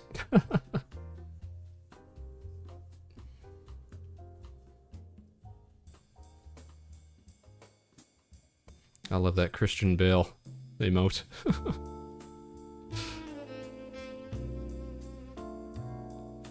Alright, don't have to worry about eye color, but we do have to worry about the color of this space bubble that he's got on. So we'll put in a sort of grayish background, and then we'll layer on some white on top. Give the effect of that dome sort of thing.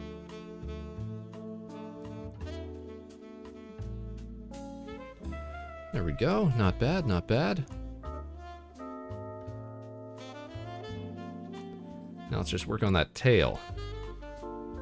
Now, have you got two tails here? Am I seeing that right, or was that just duplicated?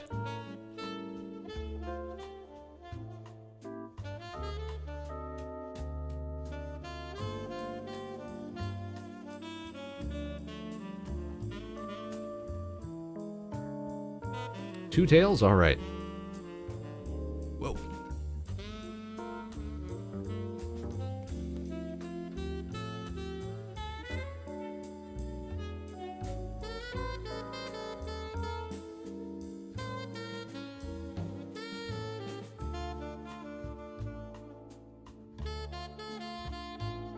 One going this way, one going that way. Like your own little pillow.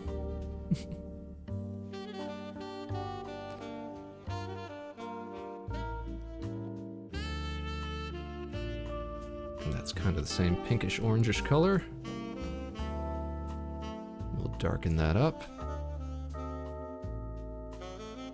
So we can put in a little separation here.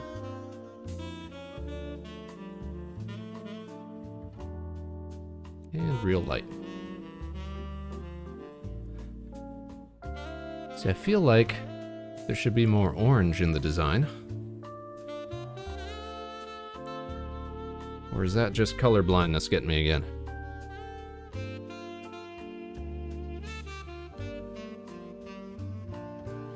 Why do I feel like it should be more red here? Extra fluffy?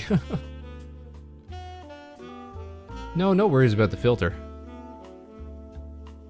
We can sort of guesstimate how it's supposed to go.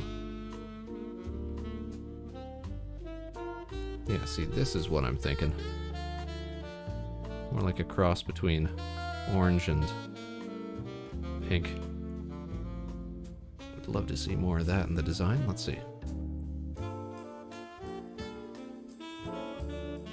Oh, that's hard for me to see. Okay.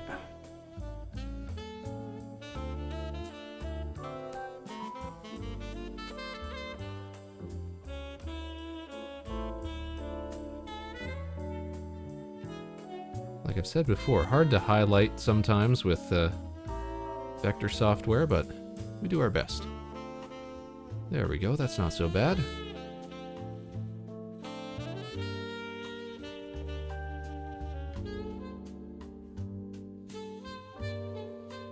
Alright, let's just even out the line weight down here.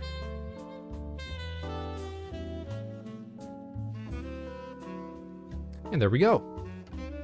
That is a Moon Knight, if I ever saw one.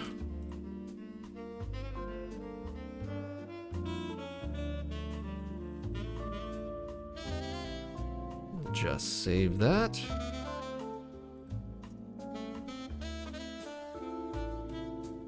And there we go, maxing and relaxing. Add them to the rest here. You've got 2 more templates. Well, I said I was going to do Corey, so that's what we're going to do. And she is the type who I'm guessing parties hard. So let's use this one here.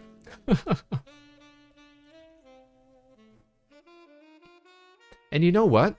Let's do Indigo for the last one. Since Indigo Radio keeps showing up in the chat, why not? Okay. Corey's got a rather complex model here. Let me pull up a reference real quick.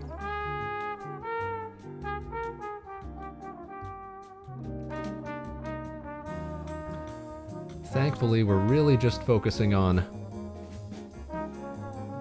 facial features, since the bodies are all pre-done. So let's pop a reference in here. There we go. Look at her.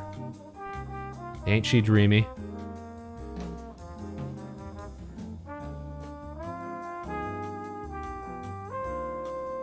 Crown, that'll be fun to draw, I think. Alright, let's copy this out so we got a backup just in case. Throw it in the pile. Break this down, get to work.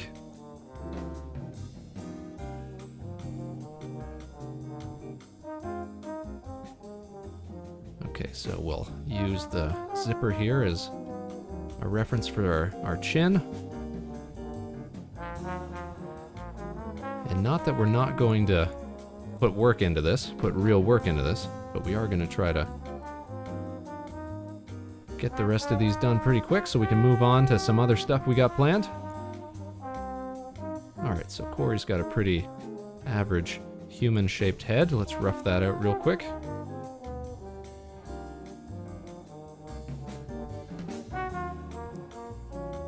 A lot of sketching, and we'll erase the stuff that we don't need.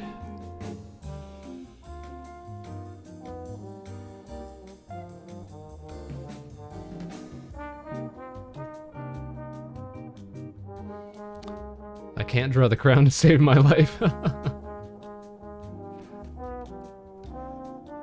Well, you know, as compared to some of our cadets, they've got much more bizarre alien-esque features.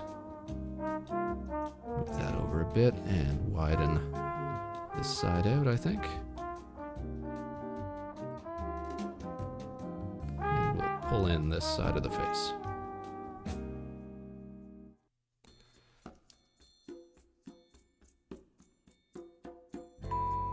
Alright, now Corey's got a pretty sharp chin and jawline.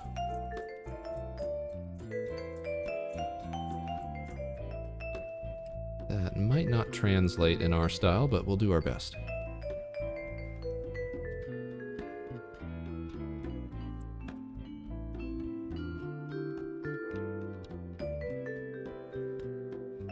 Okay, don't have to worry about ears. The hair's going to cover up most of that. The eyes, though, I feel like that's going to be the biggest challenge. She's got very distinct eyes. Let's see.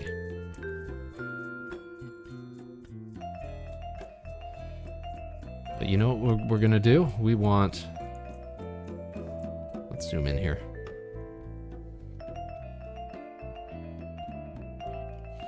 Yes, we got Corey in the chat, mana. You like the BGM, Moon Knight? That's just some free use bossa nova music right there. But it fits the mood, doesn't it? Okay, so if we consider that shape of the head's gonna be like this, basically. Nose is gonna come in right about here. Very thin nose. And then for the eyes, I'm thinking, because she's partying hard, as it were. Let's see, how do we want to do these eyes? It's gonna be... like very... It's gonna be a little out of it.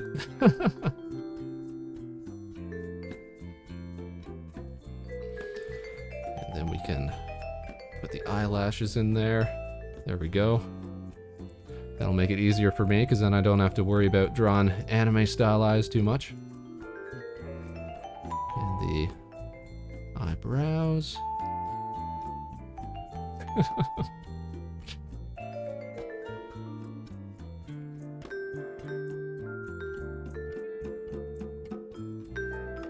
And let's see, how do we want to do the mouth here? Kind of a gape.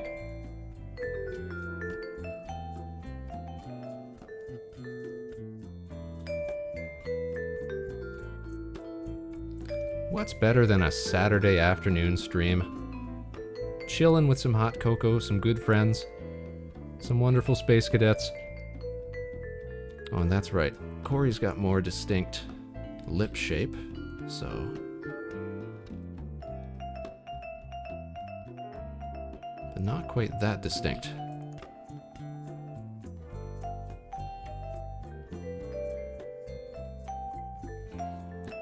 Yeah, we can make that work. We can make that work. And a little thicker bottom lip. There we go. Okay. Second eye then.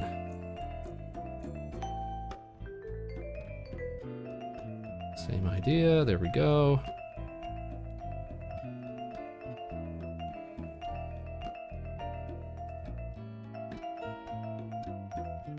Very thin eyebrows.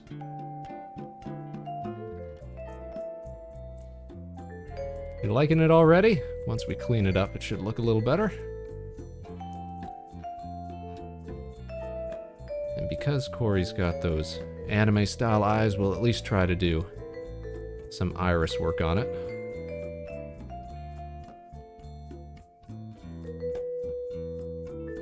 Not quite getting even distribution here. Let's see.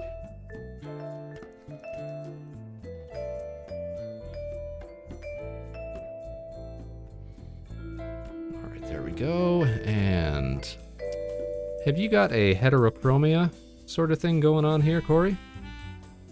Left eye green, right eye purple? Or am I seeing that wrong?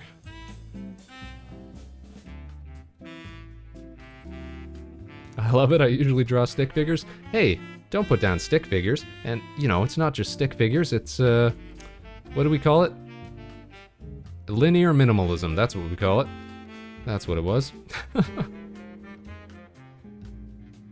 Anything can be artwork, if you believe. Let's see, we want that to be a little lighter purple. Oh, look at this. Dominic Asner, the arsonist himself, is in the chat. How are you doing? Thanks for tuning in today. Doing a little art stream with the Space Cadets.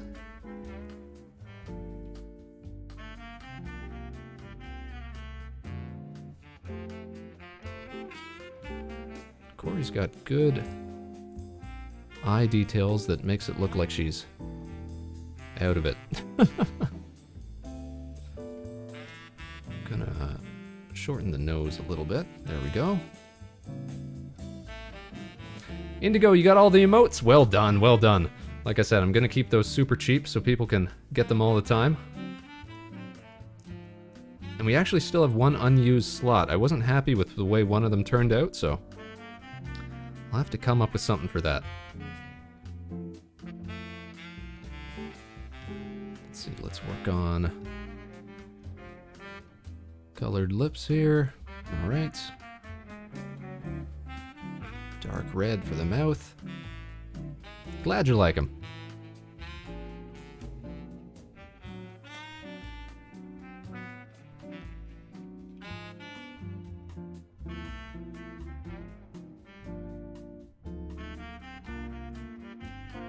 Okay, now before we get too far here, we should start working on the hair as well. So that's going to cover up some of these eye shapes.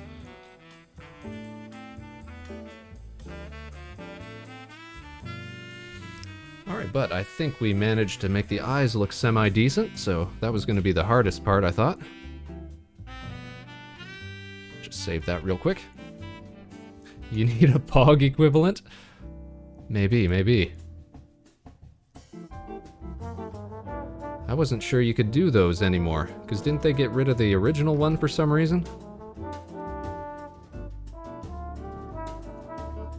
Our equivalent right now is the WoW, I think, but yeah, we could do a more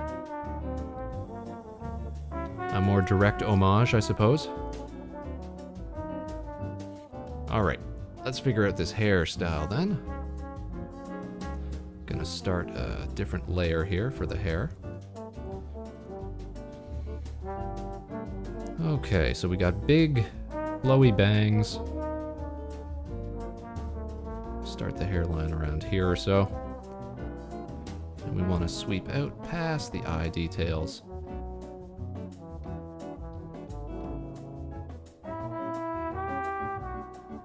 And we actually want the hair to flow behind her head there.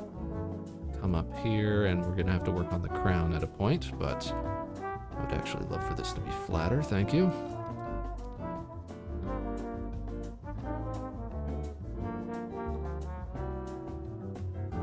Because we want it to flow down behind the model, and because we're in space, it'll come out and it'll flow midair like this. And Corey's model actually has pretty long hair, if I'm not mistaken. So we'll just let it flow all over the place. Oh, here, you got your pizza? Nice. Let us know how it is.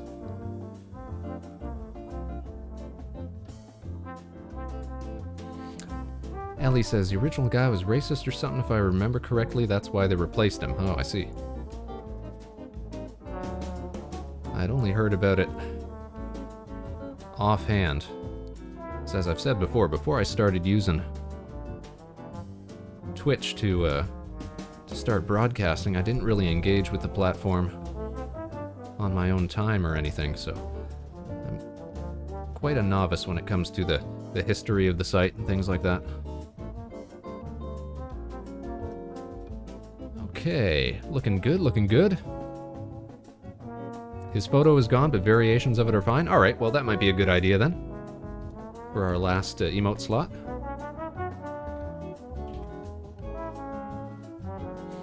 Okay, I'm pretty satisfied with that hair, so let's move it down to the main layer. There we go.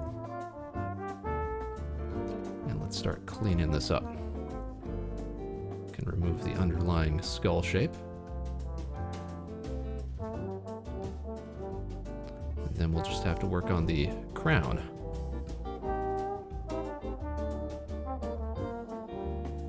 Each one of our Space Cadets has got very unique styles to them, but hopefully it'll all look good when we put them on the stage. Alright, time to cover this up with a crown then.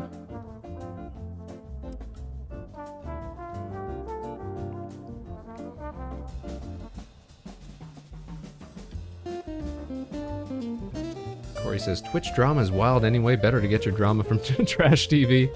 Yeah, that's the way I've always done it. Okay, let's rough out a crown here, shall we? Basic crown shape. Or should I just give her like a Burger King crown or something like that?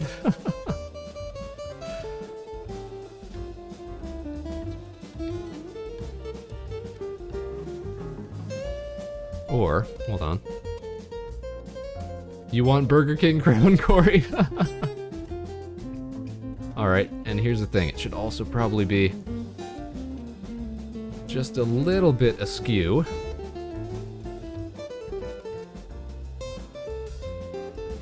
Because you've clearly been partying too hard.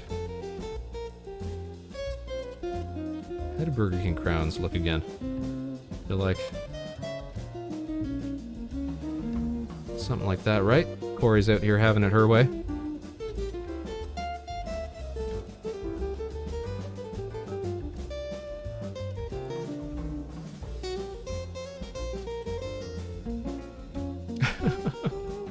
Yeah, you can tell by the eyes. It's the little details, you know? That make a masterpiece. Alright, what are Burger King crowns colored? They're like a brown, goldy sort of base. Wow. Wow.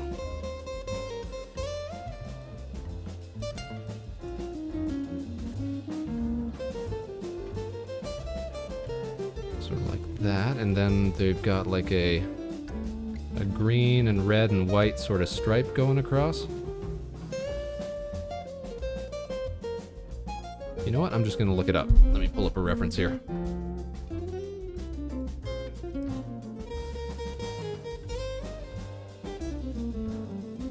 I bet they've changed a lot through the years.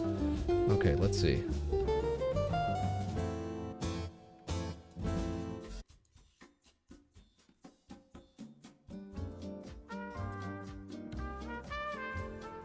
Alright, ours is gonna be a little different.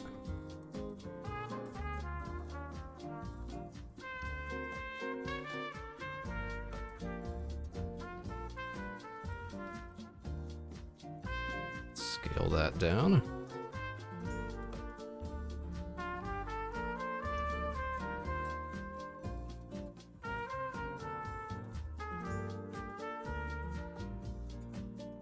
Okay, we'll give the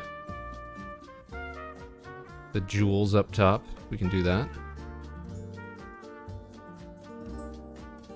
It's happening, yep. You're finally getting the recognition you deserve.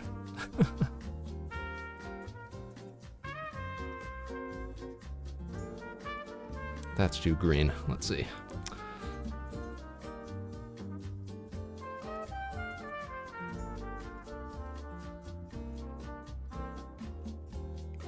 BK sponsorship when? Right? You gotta get out there and do something crazy, like, eat 40 Whoppers in one sitting or something like that. Get their attention.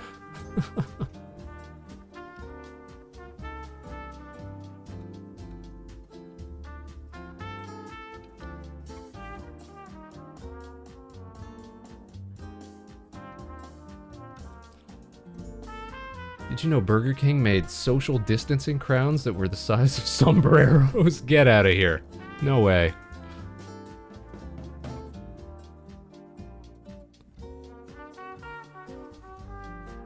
I'm gonna click this pic. Hold on a sec. Wow. No way that wasn't just a... No way. I can see what they're doing though. They're just reusing the crowns. They're folding them out and making them super wide around some sort of base. That's funny. Alright, we need the basis of our BK logo, and we're not gonna infringe on anything here. Here's what we're gonna do. I'm gonna make this a little bigger so you can see it when it's all said and done.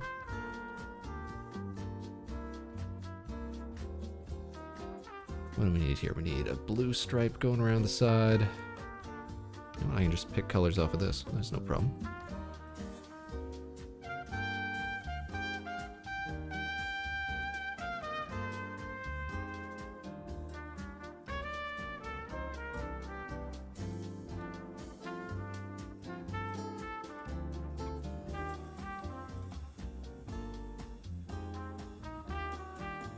And ladies and gentlemen, this is Corey Ojo, our Burger Queen.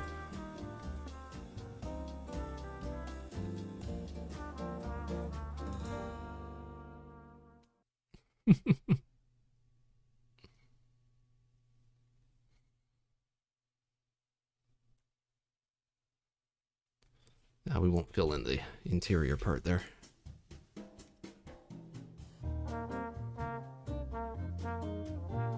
There, you can add that to your lore. And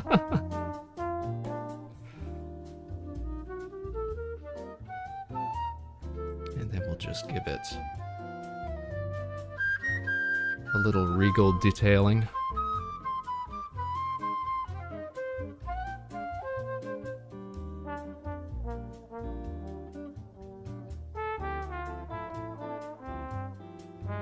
This belongs in a museum. I agree. This might be my best work yet.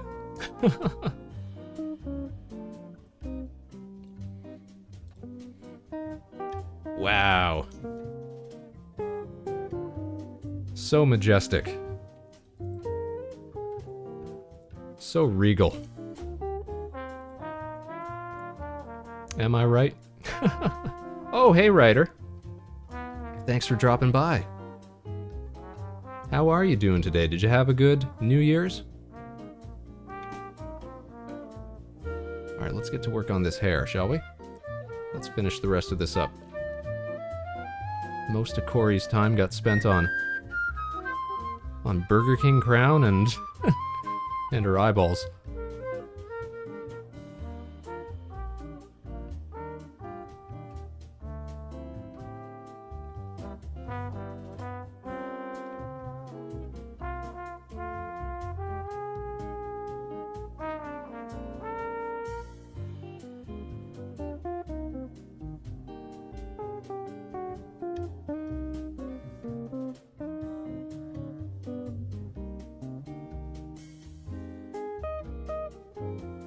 Alright, we'll finish up Corey, and then I'm gonna do Indigo Radio real quick, because we love a space panda here on the show.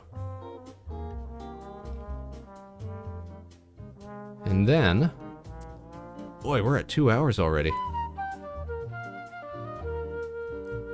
Have we got a lot of people watching today? Oh yeah, look at that. Nice, nice, nice. I was thinking maybe we'll go straight to the Space Cadet ranking that I wanted to do. Maybe we won't get to games today, unless people really want to play games with Spaceman. I was thinking we could do something like Gartic Phone or something like that.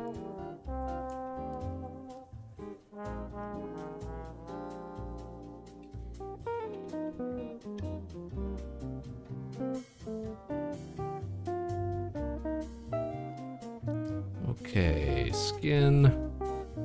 Pretty uniform skin tone. Ooh, why does that look odd? Give me a slightly darker one, though she is fairly pale, so... There, I think that's a little more natural looking. Oh no, now she's looking too tan. Alright, let's see.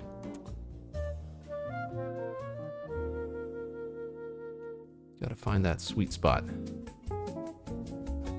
for a snow queen. There we go. We'll work with that. Okay. And yeah, here's what we'll do. We'll use the darker shades.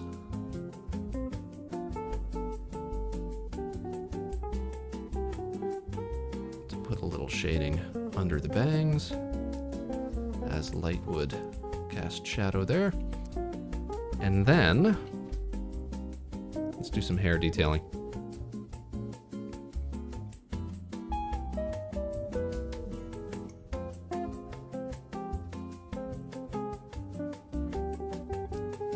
Thin out this brush. Here we go.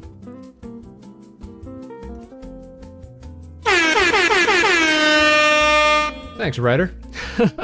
Keeping the chat alive, keeping us hyped.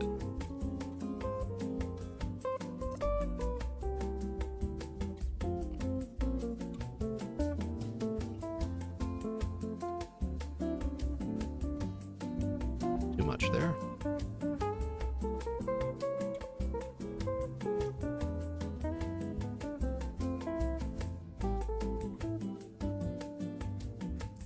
Alright, I'm semi-pleased with that.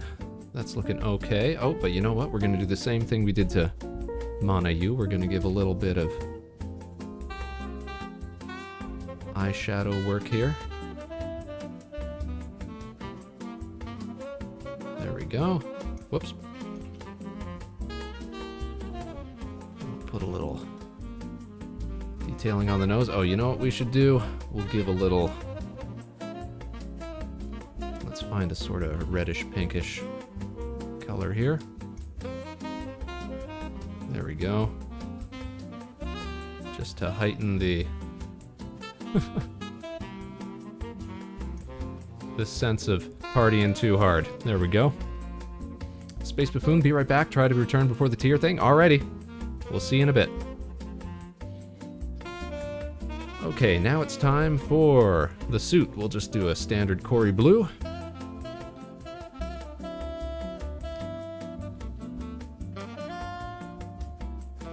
Crank that out real quick. And we'll use a slightly darker blue here for the pants. How's that? Almost looks like a snowsuit.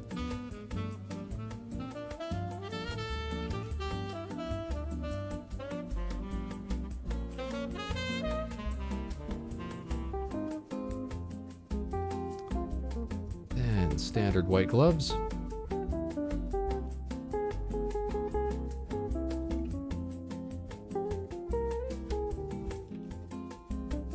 You do have a very distinct laugh, that's true.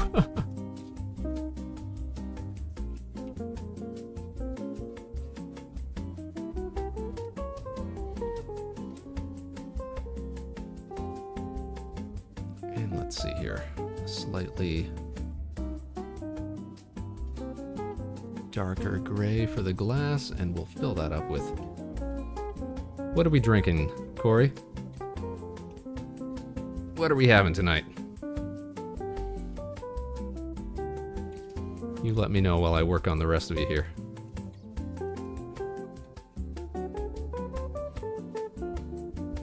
Standard issue shoes. Apple cider sounds good. A very potent apple cider indeed.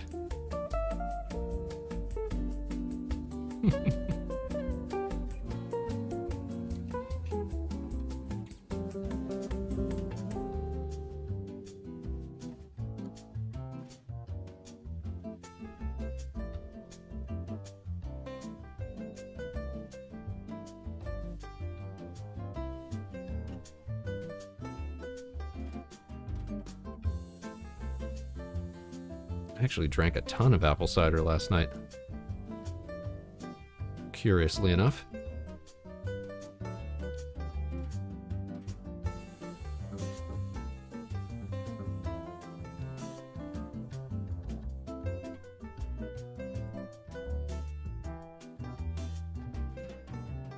Nothing makes you float like apple cider. Yep.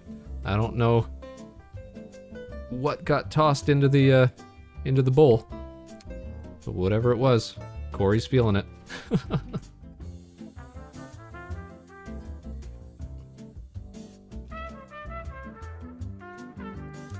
Just want to clean up this space around the hand here. So you can see a lot of transparency coming through. There we go.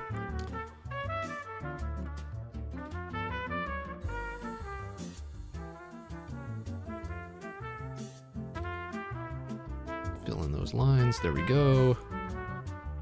Pretty good. Apple cider is kind of a brownish. Maybe a little darker than that.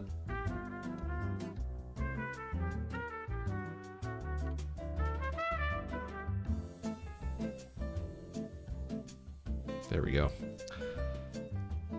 Oh.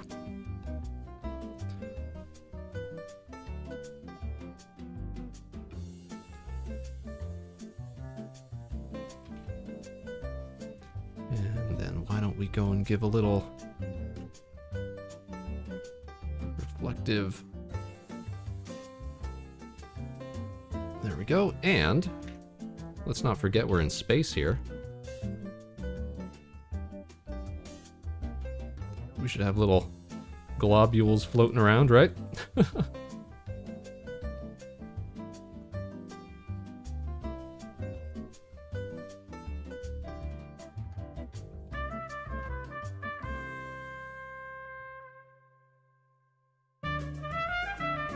No wonder the station was such a mess.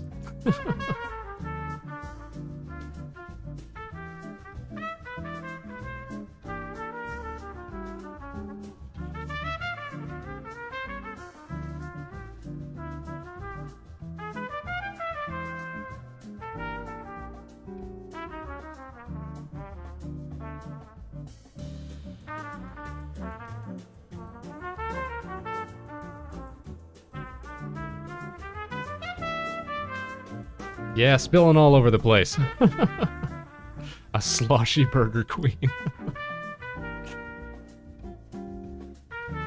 Alright, I think that about does it for Corey then. Living her best life out here. Ringing in the new year, Space Cadet style. Let's go ahead and save that.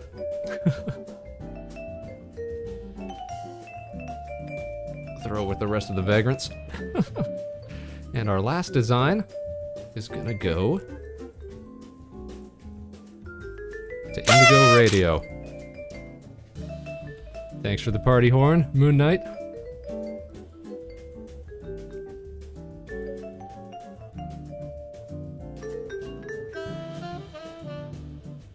Alright, now, let me go get a... That jumped you? Yeah, we got all sorts of audio alerts now on the channel. Let me pull up a reference for Indigo Radio. Indigo is pretty good because the model head is already kind of roundish to begin with. Let's go. Let's see here.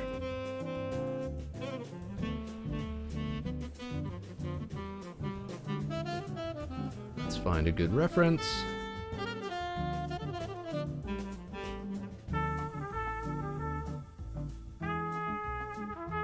Scroll, scroll, scroll. Let's see here.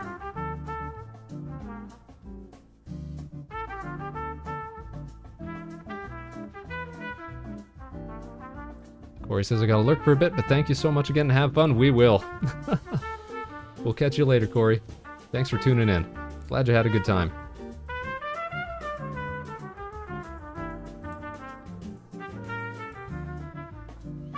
Now I know I've found reference for Indigo before because I've used the Indigo model and some other stuff. Here we go. Here we go. Everybody say goodbye to our Burger Queen, our sloshy Burger Queen. There we go. Indigo Radio. Space Panda Extraordinaire. This will be fun to draw.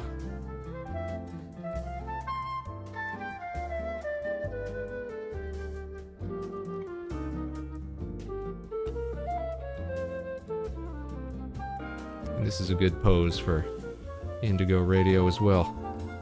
Very content. Just floating by.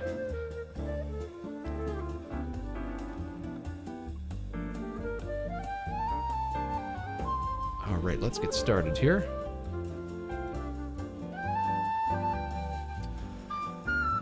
So we can actually keep the head shape almost exactly the same. I think I'll try to thin it out a little bit though.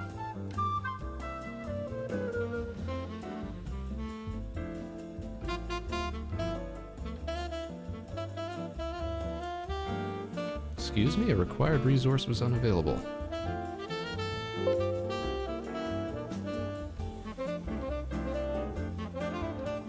I don't get what you mean, mate. Alright, this is gonna throw me for a loop.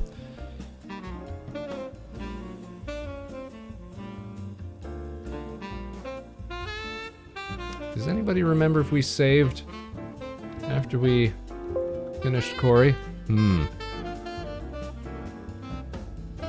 That's what I'm wondering, right? Uh-oh. Alright, let me pull up Flash again. And we'll see what we got. It might have auto-saved on me. Let's see.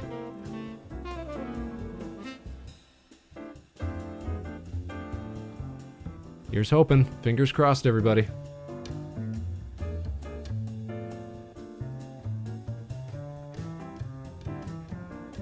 Oh. Last time we saved was before the color work. Alright, well, we'll speed through that again then. That's a bit of a bummer.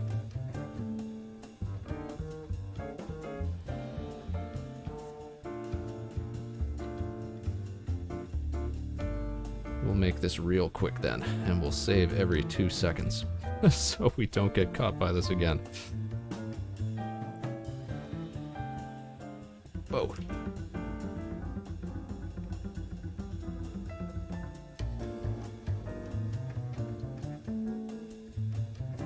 Redesign time? Oh, should we flip the script? Go for the whole, burger sombrero now?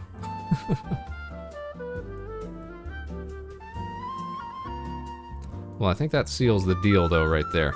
I don't think we're gonna get to games today. We'll do our Space Cadet tier list, like I promised we'd do. And then we'll listen to Bliss Track. How's about that?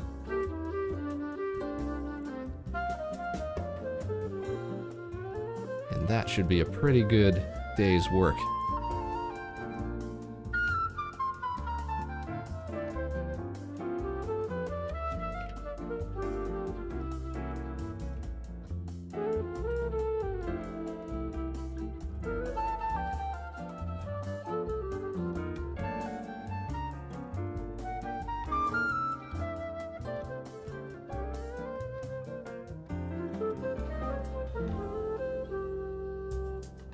The only thing that won't be 100% the same as the last time we went through this is that the shading around the eyes and such will probably be a little different. Just the nature of doing these things on the fly.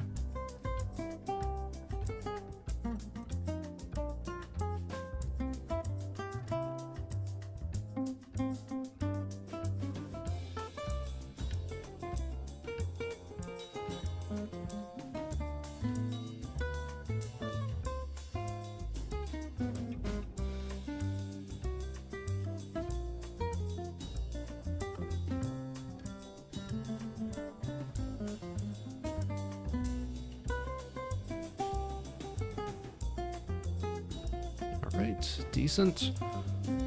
Skin tone, let's see. That's about right. A little darker. Gives us that shading that we were looking for.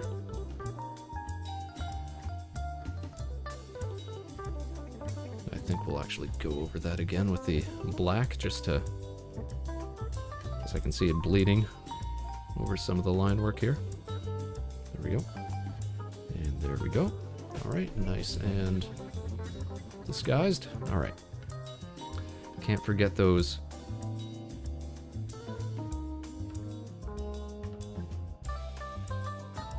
fun lines around the eyes. There we go. Same with the nose. And we wanted to do a little eyeshadow.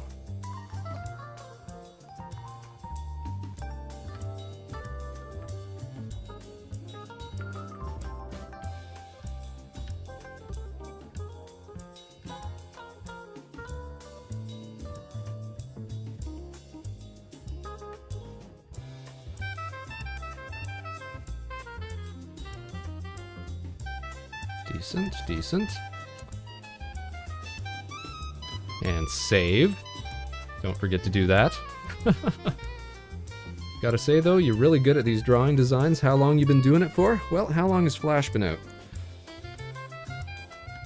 I started using Flash as a illustrating program, even though it's not really supposed to be used as an illustrating program, in 2004, I think? Whenever Flash 7 or 8 came out, whichever one I started using. And I've just been dabbling on and off with it over the years.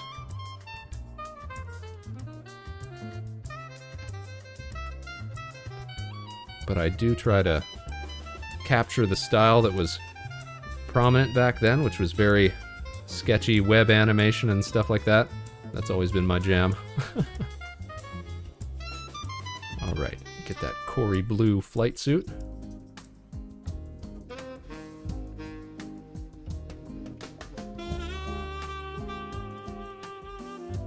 This is the first time I'm ever seeing him draw, so it's actually incredible you can make these. Well, thank you.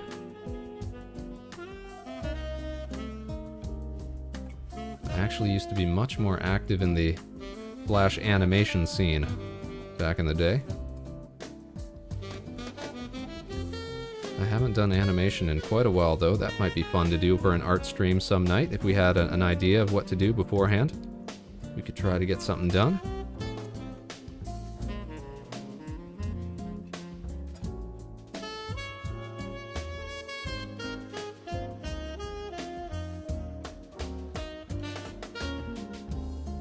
Tetralemnus, gonna hop out for now. Alright, well thanks for coming by. Glad you had a good time. Thanks for tuning in, supporting the channel. We'd love to see you here. Hope we catch you again soon. Gonna do our best to make 2022 a good year for content on this show. Might be back later? Alright, we'll catch you if you do. Take care. Gonna finish up Corey real quick, then we'll do Indigo Radio, and then we'll throw them all on stage. Right up there with Spaceman himself. Oh. Save. Where's my bucket tool? There we go. Just wondering why that wasn't registering for a second. Now every time that something doesn't respond immediately, I'm worried it's going to crash again on me.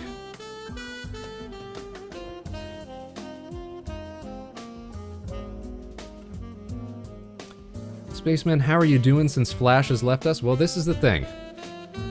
Luckily, because I'm still using very old software,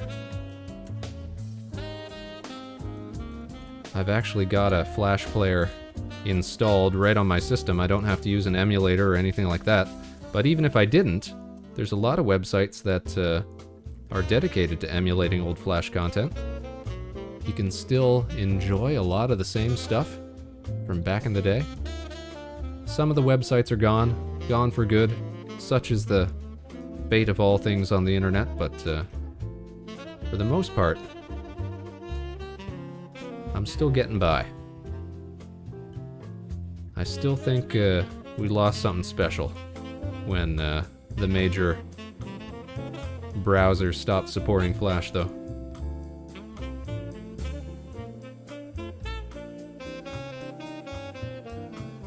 But my understanding is HTML5 isn't so bad for things like games and animation and what have you. Now that everybody's computers can process things on the internet at suitable speeds, we don't need math-based vector graphics for everything just to fit over a dial-up connection or something like that.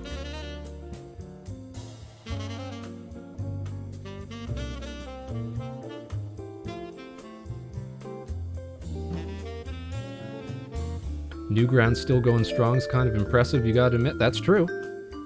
This is true. And they still, I believe they still accept Flash submissions. And all the old stuff you can view through their built-in Flash emulators. So it hasn't completely left us. And here's hoping it never shall.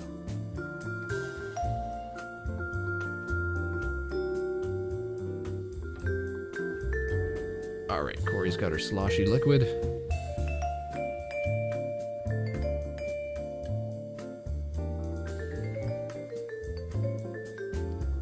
Let's put a few bubbles in the Aya.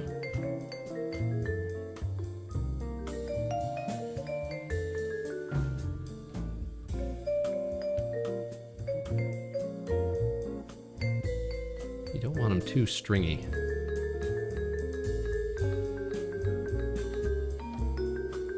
That's what was bugging me about the last time I was doing them. So this time I think we're actually improving. There we go.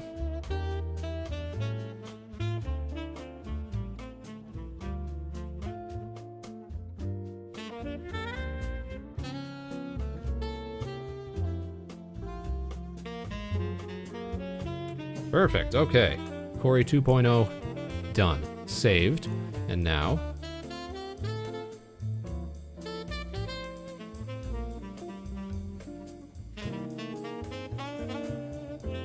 convert to symbol, save again. Alright, throw her back on the spot. Oh, Corey's back! What happened? We crashed. The system crashed as we were trying to do our last Space Cadet, and apparently the last time that we saved was right before we were done with you, so we just had to redo some of the coloring work. Thankfully, all of the hard work was already backed up. Mm-hmm.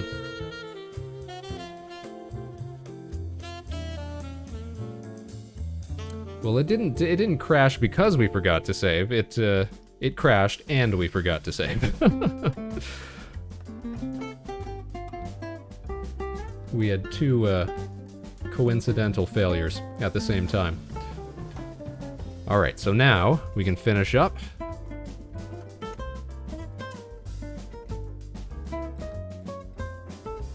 With Indigo Radio, our lovely, lovely Space Panda. Saving every 10 seconds, because now we're going to be super nervous about it. A save check redeem, that is an excellent idea. We need to make it a group effort. A team... combined effort, so that we don't forget to save our work. Alright, so... Space Panda's got a almost round head. That's why we had to thin that out just a little bit.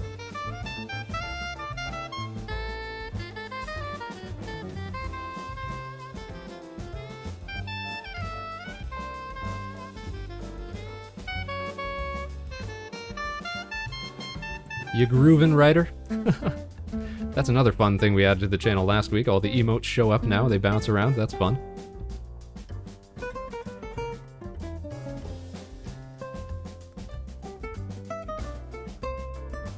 And I think we're basically going to be translating the reference here almost one-to-one. Indigo Radio's got a real nice, mellow-looking model.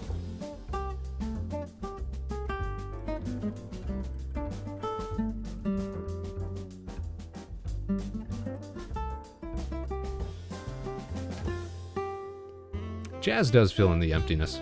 You're right.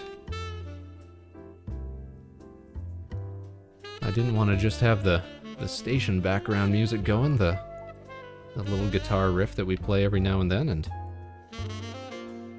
I thought this is a nice comfy mood for a nice comfy art stream.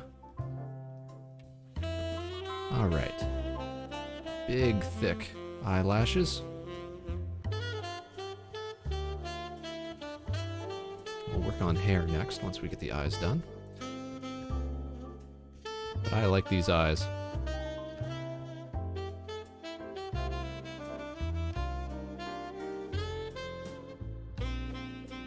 Zoom in here so we can get a little more detailed.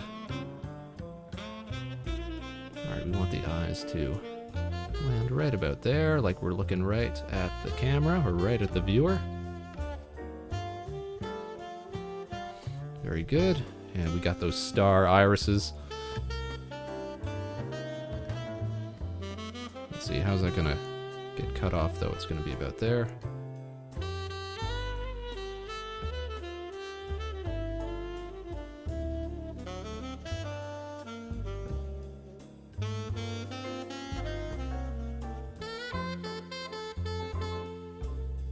Maybe widen it a bit down here.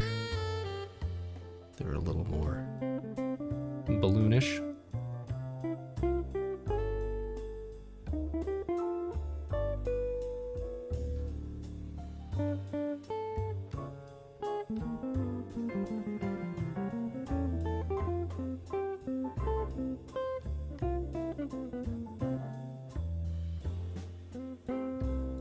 Okay.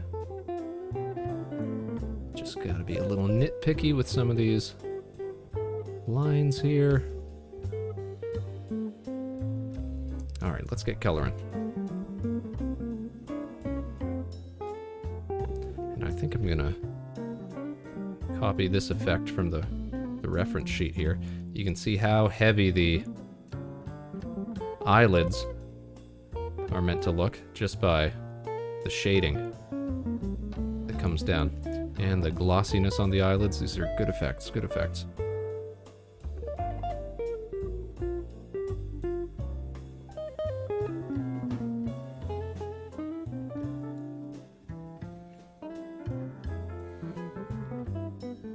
Okay, white for the stars. A sleepy panda, yes. Well, you must be. You're always streaming at like midnight.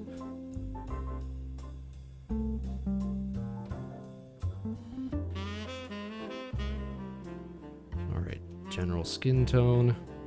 And then we got this sort of blush almost, but it extends onto the eyelids in this reference sheet.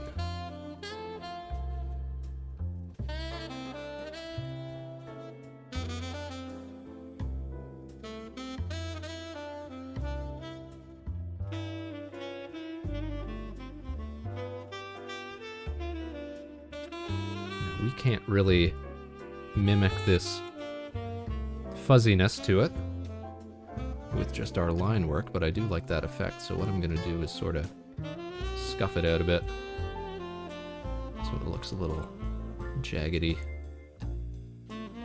That'll do, that'll do.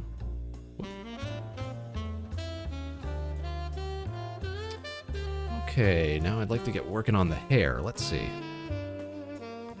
And then we'll come back. Or you know what? We can do the glossy eyelids first.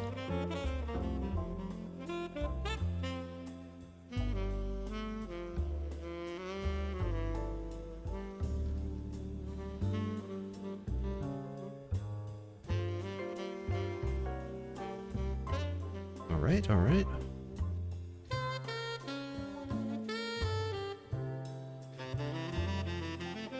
Sometimes I worry that these art streams are a little too relaxed.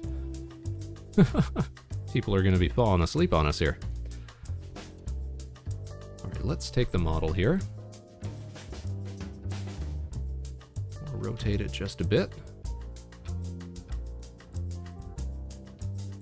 And we're going to start working on this secondary layer. Let's start building some hair. So it's really parted to the one side and flows down. Let's see.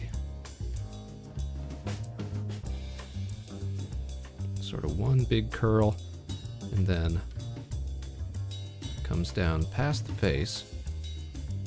We've got a different angle on the face here, so it's not going to look quite the same unless we really stretch it to the side here. So let's do that then. There we go. And then we stretch basically all the way over. One little hook there. Come back down. And a couple little spots there. Decent. Okay.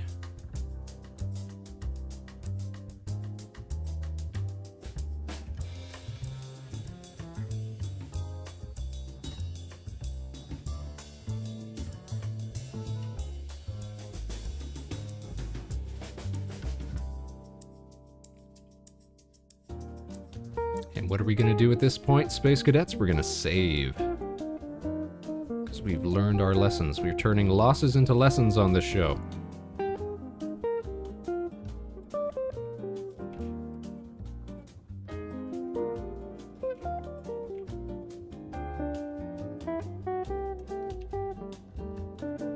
You know what? Absent the rest of the head, the hair almost looks like a dolphin or something.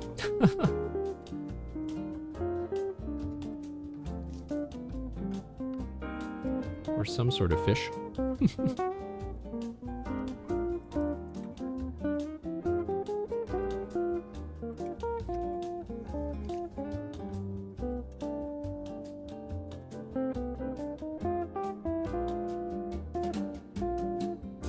Let's move that down to the main layer. And let's start cleaning up here. So we're actually going to lose a lot of the arm detail. And some of the detail on the backside. Free Willy, kinda, yeah. Something leaping, yeah.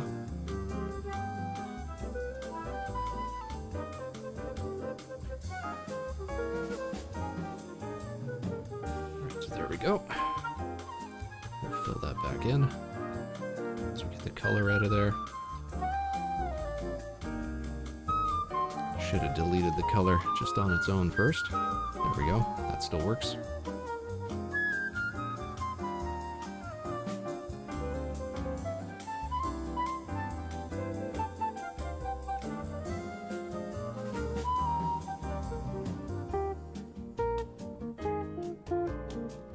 And so we want a nice green. Take the mid-tone green here. Use that. Probably won't get as detailed with the different lighting effects on the base model. Oh, but we also need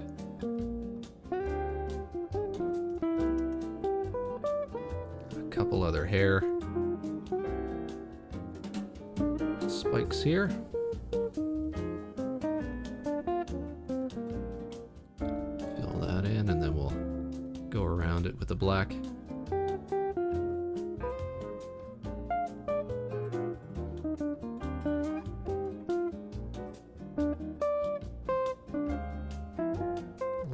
Just like that, good. If we were doing more serious work, we'd have all this on separate layers, and, well, if you've seen any of our other art streams, you know the general workflow that we have. Since we're just sketching Space Cadets today, we want to get through it as quick as we can so we can sketch as many Space Cadets as we can. Okay. Do a few lines here.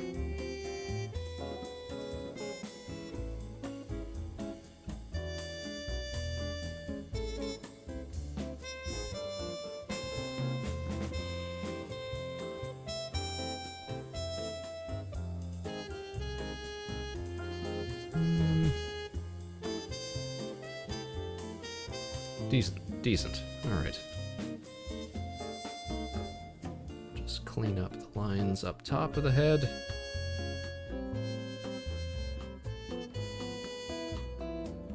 Gotta be a bit messy to be fast, yes.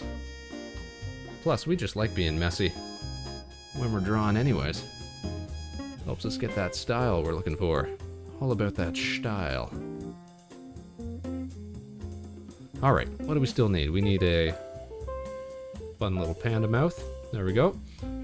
We need some eyebrows. A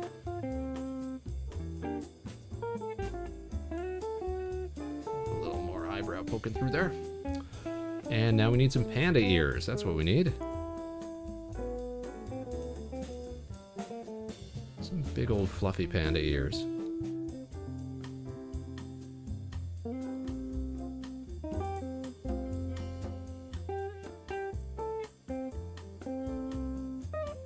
Not 100% sure how those work with the hair, but we'll wing it.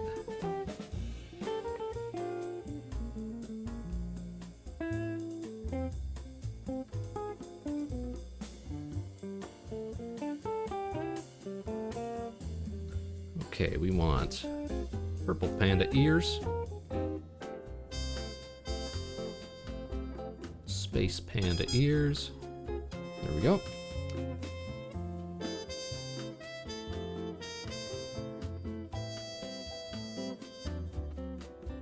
And separate color for the interior. Yeah, we'll have it poking through a little there.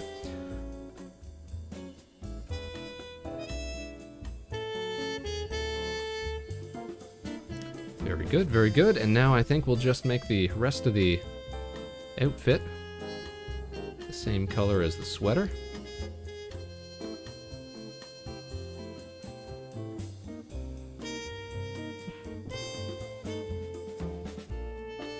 Which is close to the ear color. Hope that's not gonna interfere too much. Maybe it will. Maybe we'll make the pants the color of the inner ear. That's better.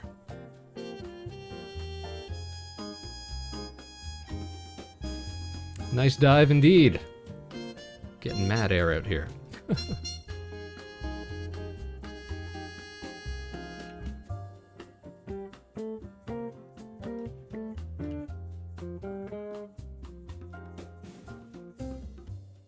Okay, standard issue gloves.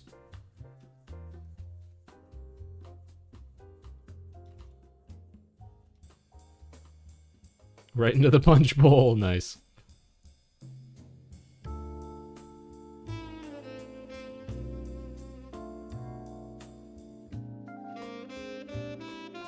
Alright, what do we do now, Space Cadets? We save. Alright, I think that the eyes are looking just a little funky, so I'm going to clean that up real quick. But other than that, I think that's it for Indigo Radio. If you have too much greebly scuffness around the eyes, it starts to look like they're losing their mind or something.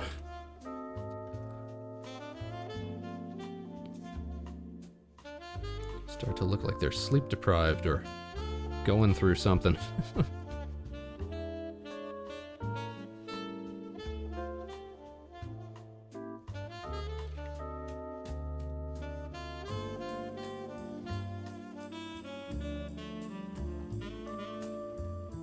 Well, I hope you approve, Indigo. That's our take on our favoritist space panda right there.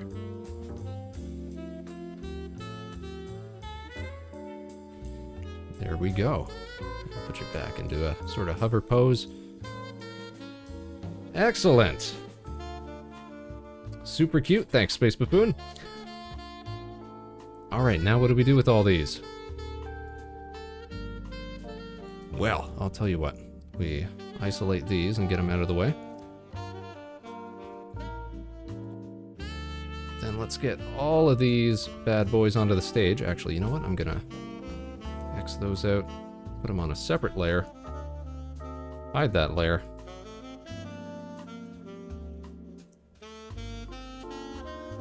We're gonna make sure we can isolate all of our Space Cadets from today's draw stream.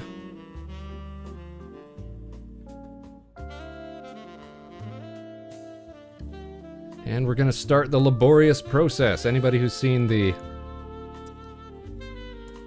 previous art streams knows what we have to do here. We have to export these images into a different file format that can be read by Illustrator, that can then be exported into Photoshop.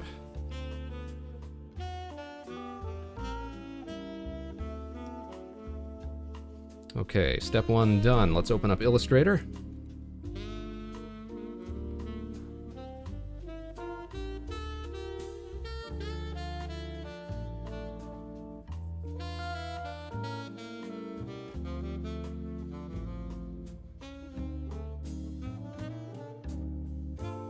Looking nice? Yeah, I thought so. You're looking good there, Moon Knight. Maxing and relaxing. It seems like the closer your model is to any kind of realism or any kind of refined anime type aesthetic, the worse you look in my style.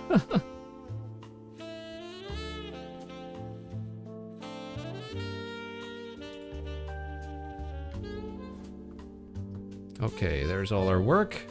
Nice line work. Now we're going to save this.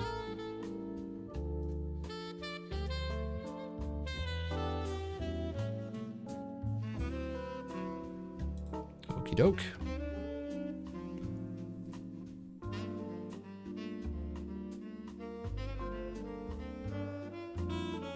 Well, thanks, Space Buffoon. I'm glad you guys enjoyed watching this today. Super glad that I had all those templates pre-made. Didn't have to worry about drawing the bodies off the top of my head. Alright, so let's open up Photoshop now. Now that it can read these this vector line work.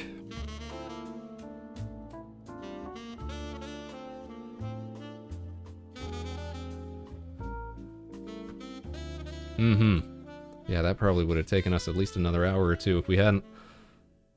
Alright, and we're going to open up. Whoop.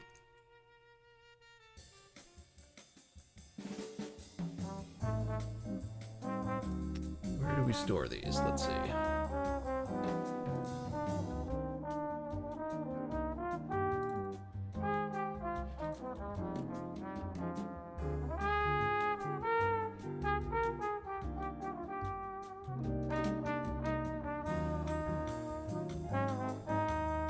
Okay, so we've saved it as an encapsulated postscript, which Photoshop can actually read.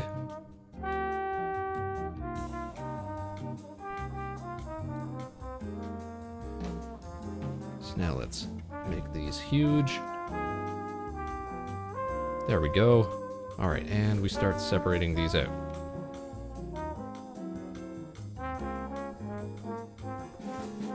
With the transparency, so we can put them on the screen.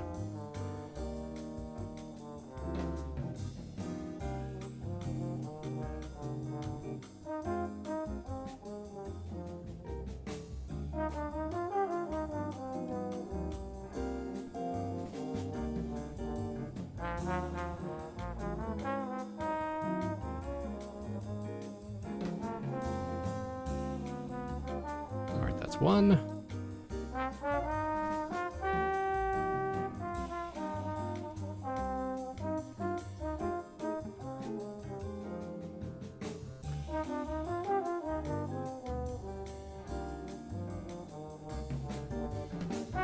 Oh, hold on. Nope, that wasn't one, because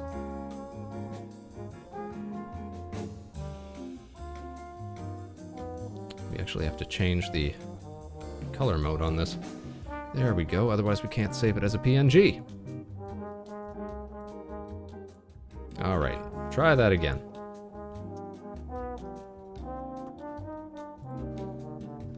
There's always something.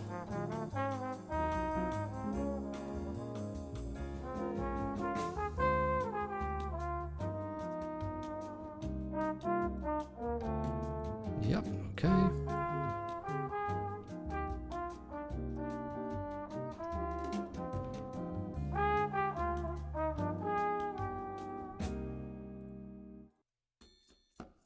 Moon Knight, there we go.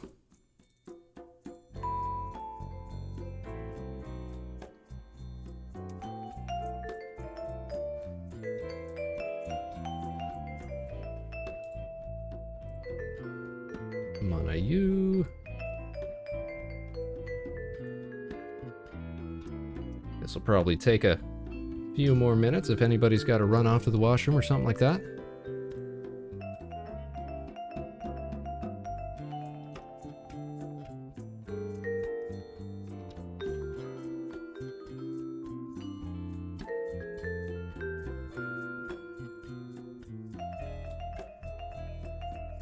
Hero King, welcome back. We're just finishing up our Space Cadet sketches. Separating them all out so that we can import them to OBS, put them right up on the screen. Finally get a screenshot of what went down last night. Pizza was good, glad to hear it.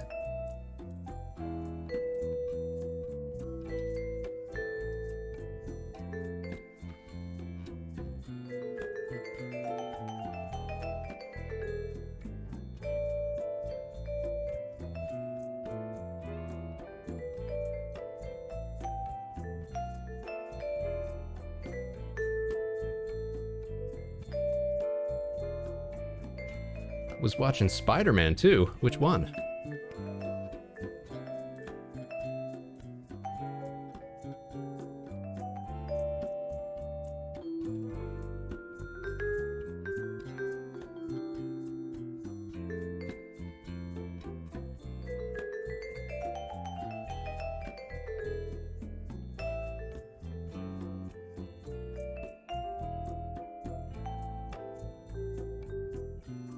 Okay, we're done with this. Now, let's head on back over to station screen here. And we should be able to start bringing our Space Cadets on board.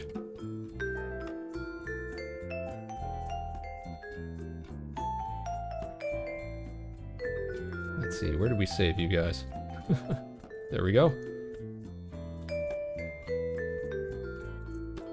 Starting with the marshmallow.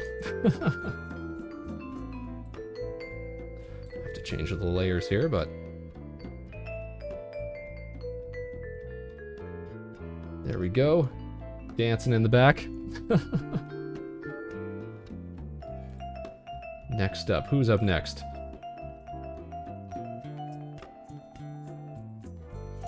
Next we worked on Manayu. There she is. Scale that. You know she's singing it, swinging it, hanging in the back.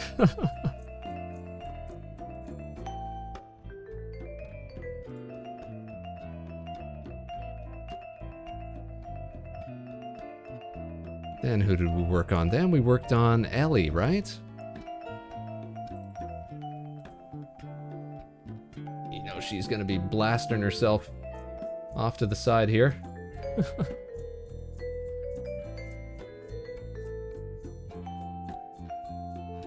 There we go. Wow. Wow. There we go, going for a real ride. I'm gonna have to get out of the way here. I'm gonna be taking up too much space in a second. Alright, next up. Cadet number 4. We were looking at Space Buffoon. Doing crazy space cartwheels. Here, you know what? I'm gonna get out of the way.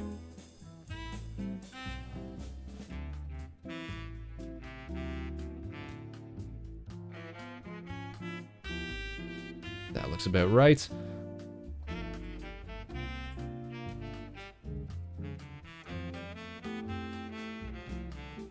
Next up, Moon Knight. Chilling like a villain.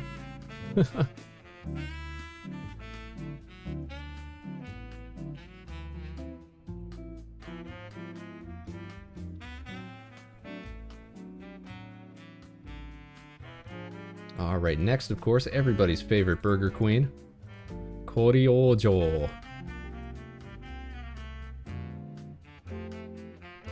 She's probably cheering on Manayu. That's something she'd do. Stick her right up there. It's a party for everyone, yep. Look at how they trashed the station last night. This is what happens when we step away for a day. The cork's destination is your head. Is that right? Follow the trajectory? Yep, that could be it. And last, but certainly not least,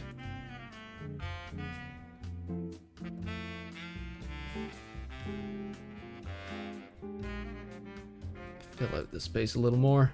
There we go. Aren't they cute? Look at that. Take a screenshot of that, everybody. Nice, Moon Knight. So there we have it. We finally have an explanation for how the station got totally trashed last night. Wow. Wow. It was you guys. It was our wonderful Space Cadets partying way too hard. Oh, brother, this guy stinks! Alright, should we just end it there then, writer? Should we just call it a day? Are we all fed up with Spaceman for a while? You got caught in 4K, that's right.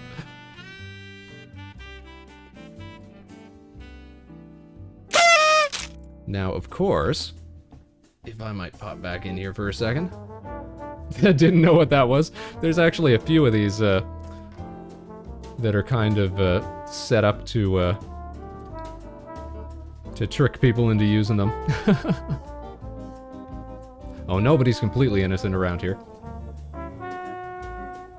But here's what we're gonna do next then, since we got this all done and out of the way. Hold on, you know what? I am just going to hide myself once again and blow this up and take a screenshot just for my own reference, so that I will have that ready to go, so that I can post it later to let everybody know what we got up to today. Oh, like, oh bother? Like that? I get where you're coming from.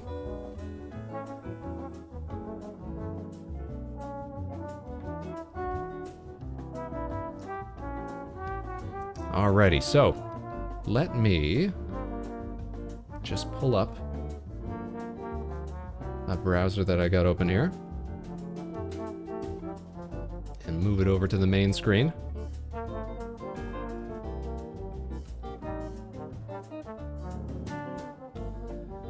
And we're gonna head back to the big board because it's time for the Space Cadet tier list. We didn't mean to cache the station, right guys? Crash the station, is that what you're going for?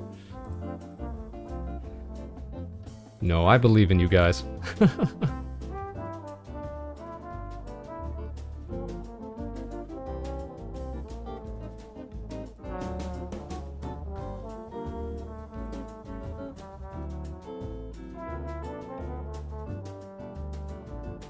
Okay, just about set up here. You did though? Indigo's out here gunning for mischief. Alright, let's head over to the big board. And look what we got here. It's our Space Cadet tier list. Everybody who showed out and wanted to get ranked on space survivability. Let's start considering, shall we? Let me just make sure I got everything else I need open here.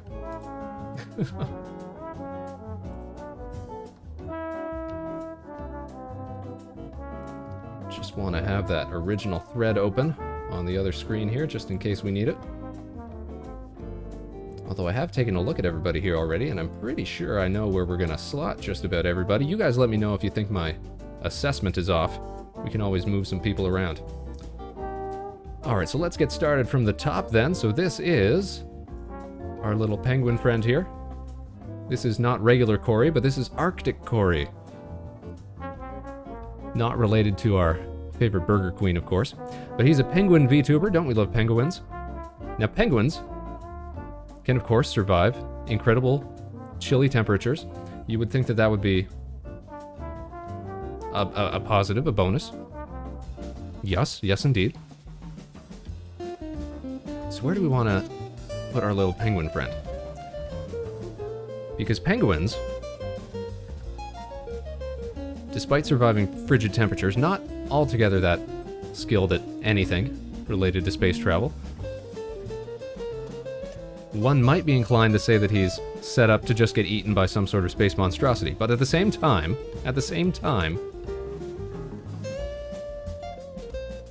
he's got those human qualities in his design that make me feel as though he might have more to offer to the team. So his description that he gave us was, I love things like this. I'm Arctic Corey after being frozen in ice for 100 years. I live amongst penguins. I love space though. It's much colder than Antarctica. Much, much colder. I think I'm not 100% sold that he's destined to be Xenofood. So for the moment, let's just stick him at Nerf Herder tier. Just sort of a middling abilities. We might come back to him. We'll see what happens. Or you know what? Let's put him at red shirt. Red shirt level. The kind of crew member that you expect to get into some sort of mischief. See, I keep thinking of him as a penguin and not as a person in a penguin hoodie. I got to expand my vision of him here. I love that one of your tiers is red shirt. Yep. Yeah, I think we might have more than a few Space Cadets that fall into the red shirt category. Now next up, some of you might be familiar. This is Brigsby Bigabee, fellow space tuber, space pirate extraordinaire as it were. Now, he's got the skills to at least make certified Space Cadet, but I'm thinking he might be able to go higher as well. Because a space pirate needs to have all sorts of gumption. Arr, indeed. All sorts of skills. Plus, he's got that little prehensile tail that I can see there. That's got to come in handy. I'm not sold on him being Ace of Space tier, but I will slot him in as a steely-eyed missile man for right now, which is a NASA term for someone who's very cool under pressure, someone who's technically savvy, the kind of person you'd expect to make a living as a space pirate. Pirate, no doubt. Next up, we have Ceres. Now, Ceres, of course, also the name of one of the largest dwarf planets within our solar system. Interesting fact. Ooh, Mossmel makes a good point. Prehensile tail, shoot 3 guns at once.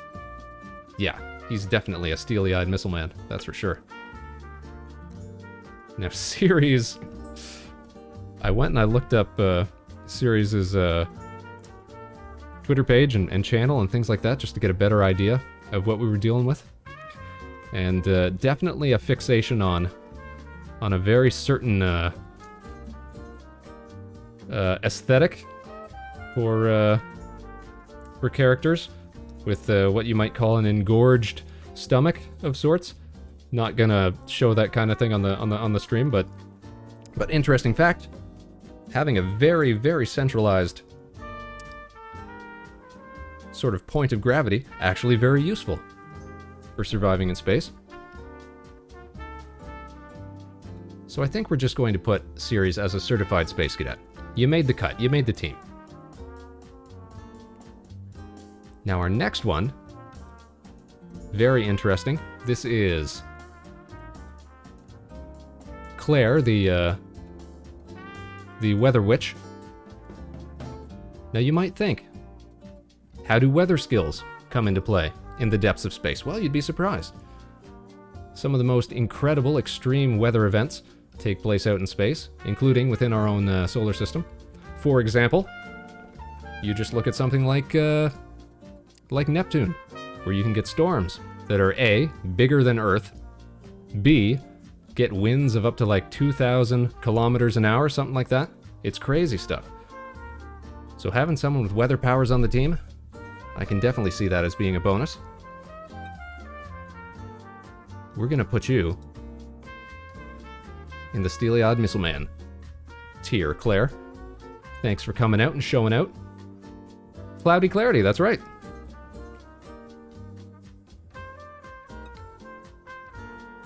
Alright, next one. Now this is interesting. A virtual signal-based VTuber. This is Denbai System. And Denbai says, we aren't exactly sure where our body is, but it's well protected. We're virtual representations of all the people our mind created over time. Would need to be sent via digital signal, but maybe would survive space. Well, that's the interesting thing about digital signals in space now, isn't it? I mean, what is it presently? Something like the entire span of human broadcasting spans something like, I want to say something like 200 light years in diameter, something like that, stretching out from Earth. Because, of course, that's about as long as we've been broadcasting things on the radio. Which is to say about 100 years in either direction, give or take. Give or take the time that it takes for it to travel and turning that into a radius. So you get this bubble of about 200 light years, where if you happen to be an alien living in that vicinity, you might tune into some old Earthling broadcasts. The Jarvis of the team, yeah, that's what I'm thinking, right? Definitely a beep boop.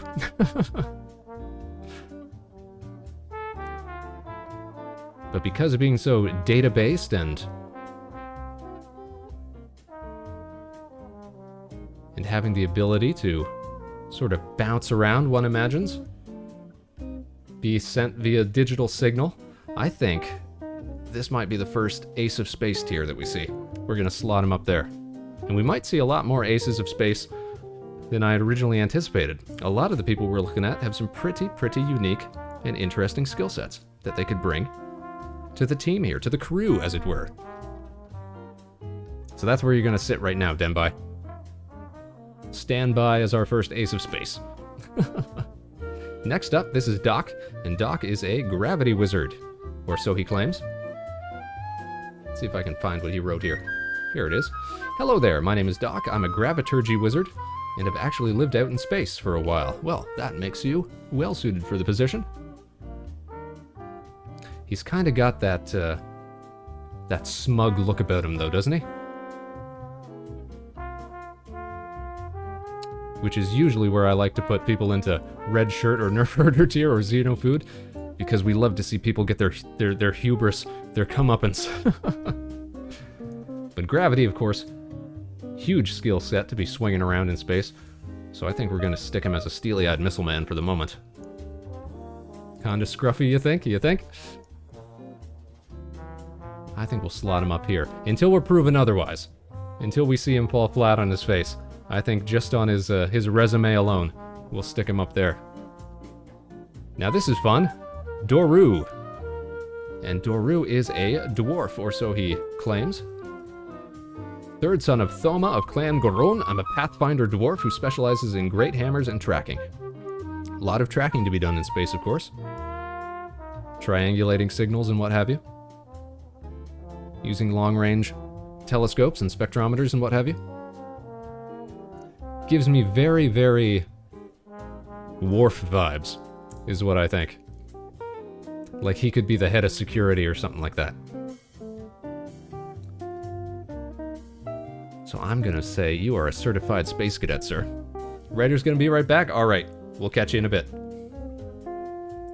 Next up, of course, it's Ellie from the Nova Swarm. Now where should we stick her? Xeno food? Do you think that's about right? I mean, that seems natural, doesn't it? But I actually think that Ellie deserves to go right to the top as an ace of space for her mech piloting skills and for being actually one of our very first space aces here on the channel. Of course, we got some new features that came with the affiliate unlock, which included, of course, the ability to take subscriptions. Now, I've said before that if I had the choice to do so, which unfortunately Twitch doesn't allow us to pick and choose, I'd probably have disabled the ability to start doing subscriptions on the channel. I don't think we have any need for that sort of thing at the moment, but Ellie was so kind. She's always supporting the channel. She became one of our very first founders. Now that we've opened up those options, you can see it right by her name when she's posting. And I think we have, what, 7 more founder slots at the moment? If anyone else is interested. But of course, we're always gonna... Oh, hold on, what's going on here? Set is a certified space ace. You see how that works, people? Just like that. Getting that badge. Oh my goodness gracious. Thanks for tuning in, Set. I didn't even realize you were here with us the whole time. That's fantastic, but you see how that works? We're down to 6 now. 6 more wonderful aces of space that can take those founder badges. And let's see, Set's name should appear up at the top of the screen. We've been tracking our latest Space Cadets and Space Aces.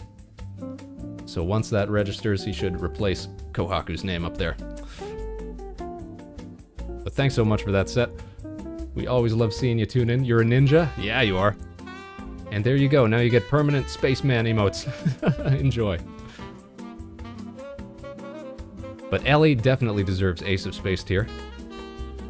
And that might go for all the members of the Nova Swarm. We'll get to the rest of them as well in a moment. But first, we gotta get through a few more people. Now this here is Fleet Admiral Elzine? Was that how it's pronounced? Elzine. Fleet Admiral Elzine. Now this is the kind of thing where my desire to give people their comeuppance comes into play. Elzine writes, well, I mean, I am a fleet admiral, so I'm pretty sure I got what it takes. Now, we love to see people get wrecked for that sort of overconfidence. Should we stick her down in Xeno food tier? I don't think so. We gotta look at this objectively, because what else have we got going on here? Prehensile tail, just like Bigabee. Brigsby Bigabee. And some very cool looking melee weapon here. I think at the very least, given all all of the previous work experience, we can at least slot Elzine as a certified Space Cadet. And we'll see what comes after that. Next up, and this is interesting, this is a very interesting entry, we have Genesis, who is, self-described, 90% space, 10% scarf. Really miss it out there, but humans are also quite fun to be around. So when you've got somebody who's basically a disembodied nebula, or an embodied nebula, I guess is the better term for it, given vaguely human shape. I don't know where we can put, 10% scarf, just that little detail. I don't know where else we can put you, but to recognize you as an ace of space. I mean, if you're 90% space to begin with, there's very little room for you elsewhere. That's what I'm thinking. Next up, of course, Haster Gold. Some of you will be familiar with him here on the channel. Now you might be thinking, Spaceman, Haster barely wears any clothes. He's all skinny. He hasn't got any sort of marketable skills going for him. But he is covered in gold. And gold, as we know, incredibly good conductor, incredibly important for space travel. So I think we're gonna set him as a certified Space Cadet, because at the very least we can melt down all of his finery, all of his tricked out bling, and turn it into useful materials for the ship. So, he gets a slot on the crew, absolutely.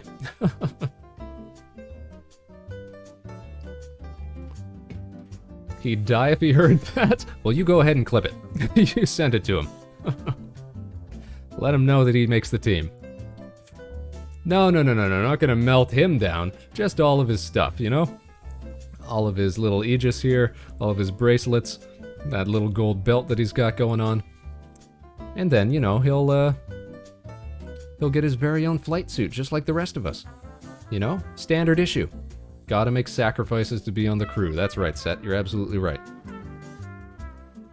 Alright, next up. This is Cam. And Cam, some of you might know. Cam is, let me pull up what he wrote about himself here. I was created in outer space by scientists to explore the galaxy, but sadly my spaceship crashed here on Earth. I decided to stay because I fell in love with the humankind world.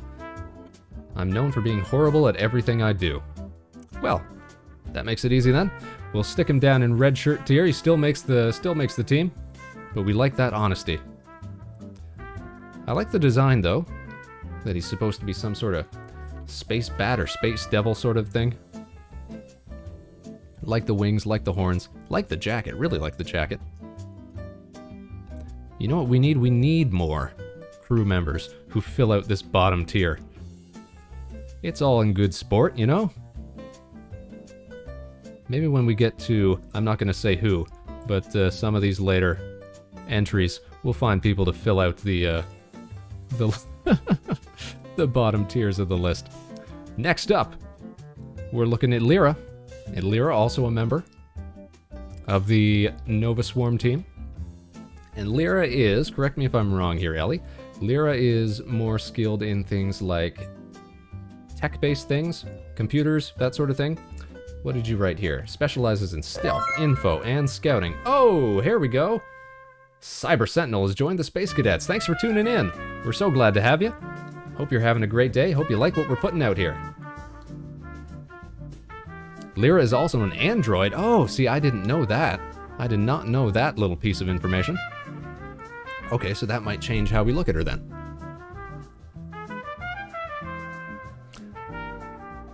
Compared to the other members of Nova Swarm, see, I think Ellie makes Ace of Space because she's got those sick piloting skills, you know? So this is not to say that any member is better or anything like that, but I think because of her sheer technical aptitude, we want to slot Lyra into the steely-eyed missile man tier. That's where you'll go. You've got the skills what pay bills and keep us keeping on out here in deep space. Definitely makes the cut. Okay, who's up next? why it's everybody's most favorite sea turtle. It's Monayu. Now, does everybody know just how reputably delicious sea turtles are? So we'll stick you right down there. You can be alien food. They can chow down on you. Easy as that. Don't even have to think twice about it. Moving on. Next, we're talking about Mocha. Mocha's on the show. Well, hold on. Maybe we should give a little more thought to Monayu before we move on. I'm just saying, reputably. That's what they say about turtles. That they taste so great. You know, when the first expeditions to the Galapagos Islands took place, they literally couldn't get back turtles and tortoises and things back to Europe because they never survived the trip. They were too delicious. The crew kept eating them before they could ever get back. They kept having to go back for more. It took them like decades or many years before they could actually get a living specimen back to Europe, where they were sending out these expeditions from. So that's what I'm just reporting the news here, Monayu. I'm just saying. But Monayu, of course, one of our all-time greatest supporters, our very first certified space ace, as it were, and one of our very first followers on the show. Yeah, can you argue against that, Monayu? I mean, really. But at the same time, let's think about turtles for a second. Now, I posted this on the Saturday Space Facts a while ago. Did you guys know that the very first creatures from Earth to orbit the moon were actually a bunch of Russian tortoises? And tortoises are just kind of like a less sporty turtle when you think about it. But you also think about things like there's a lot of cultures that have mythology surrounding turtles supporting the weight of the world on their backs as we soar through space, that kind of thing. There's a lot of how you say, on-brand recognition, you know, between space and turtles. So for that reason, for all those reasons combined, I think Monayu gets moved right up to Ace of Space tier, right where she belongs. Our most favoritist #1 sea turtle. I'd be cool like that, yeah. Shiblui. Shiblui indeed. Right to the top. Wow. Wow. I don't think anybody can argue that, We can make cases for both sides, but I think there's enough evidence that Monayu deserves her space at the top. A regular Ace of Space. Now we look at Mocha. Now Mocha is food, when you think about it, because that's what coffee is. So she should probably be in the Xenofood tier, when one considers it. And not only because of that, but also because, I don't know if any of the rest of you caught it, but she was doing an Among Us collaboration last night, and I caught some of that, and she was getting killed all over the place. She's got a track record of getting wrecked in space. So I think she's going to fill out our first spot in the Xenofood tier. Not that that's a bad thing, you know, that's just a statement of expectation. Somebody's got to be food, that's right. Next up, look at this, everybody.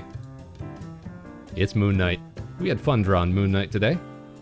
Moon Knight might just stay right there in the Certified Space Cadet tier, but at the same time, he does seem so wholesome and so lovable and so adorable in his design that we can't expect much except that, oh, member of Grape Reporting, Guimil Rubik's Astral Project of Exploration. That's right, he's an explorer. He's got the skills, but he's also got that design, that certain too adorableness that I just want to see bad things happen to him. You know what I mean? Does anybody else understand that? Does anybody else get that feeling? I'm thinking that I might want to slot him down into red shirt tier, because here's what I say. Here's what I see happening. I see him going out on long-range explorations. I see him coming across some sort of newly discovered life form or planet or something like that, and I see him having to call the crew for assistance. I see him getting into all sorts of mischief. That's what I see Moon Knight doing. I'm gonna slot him into red shirt category for now, just because that's what I want to see happen. Here I am in my brain, I'm constructing some sort of episodic situational theories for these space cadets. Space Buffoon, I'm sorry, Moon, but you were also my target in Among Us collab. See? It's not just me then. Sometimes when designs are just too lovable, too adorable, you know, you just want to see occasional hardships come their way. Yeah, that's right, that's what I'm thinking, Ellie, exactly. I'm out here thinking up my own Star Trek episodes. Next up, Mossmellow. Now, Mossmellow... Well, what can we say about Mossmellow? All right, before I come up with something, let's look at what Mossmellow had to say about Mossmellow. Let me scroll here. Scroll through all these. Wait a minute. How come you're not showing up here?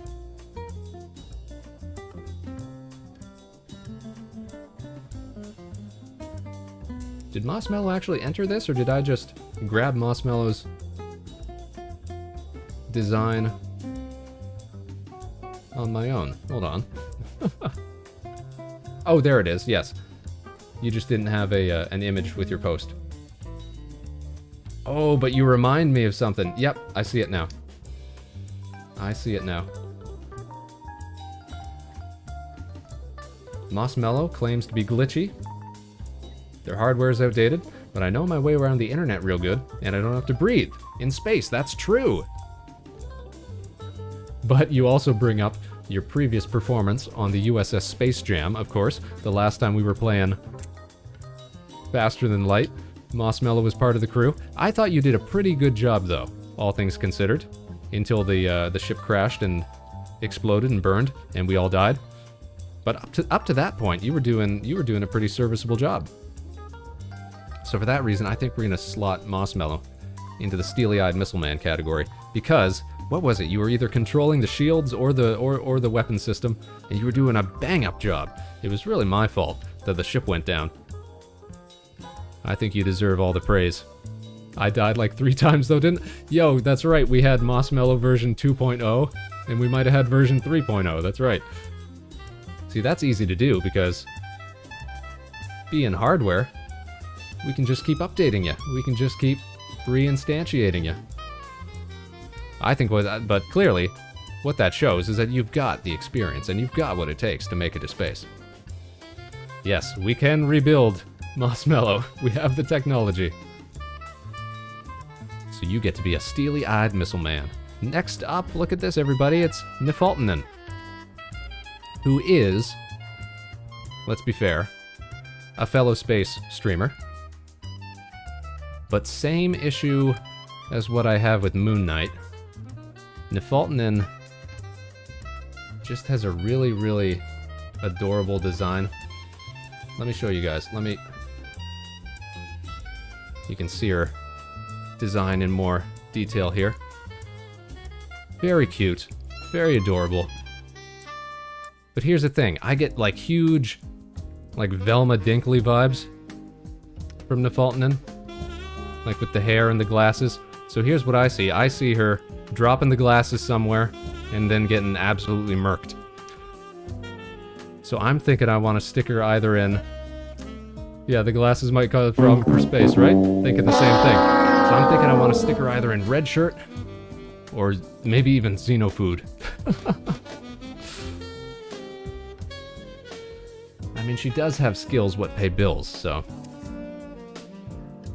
I don't think she's completely helpless, so let's stick her in red shirt tier for now. And that'll be our reasoning.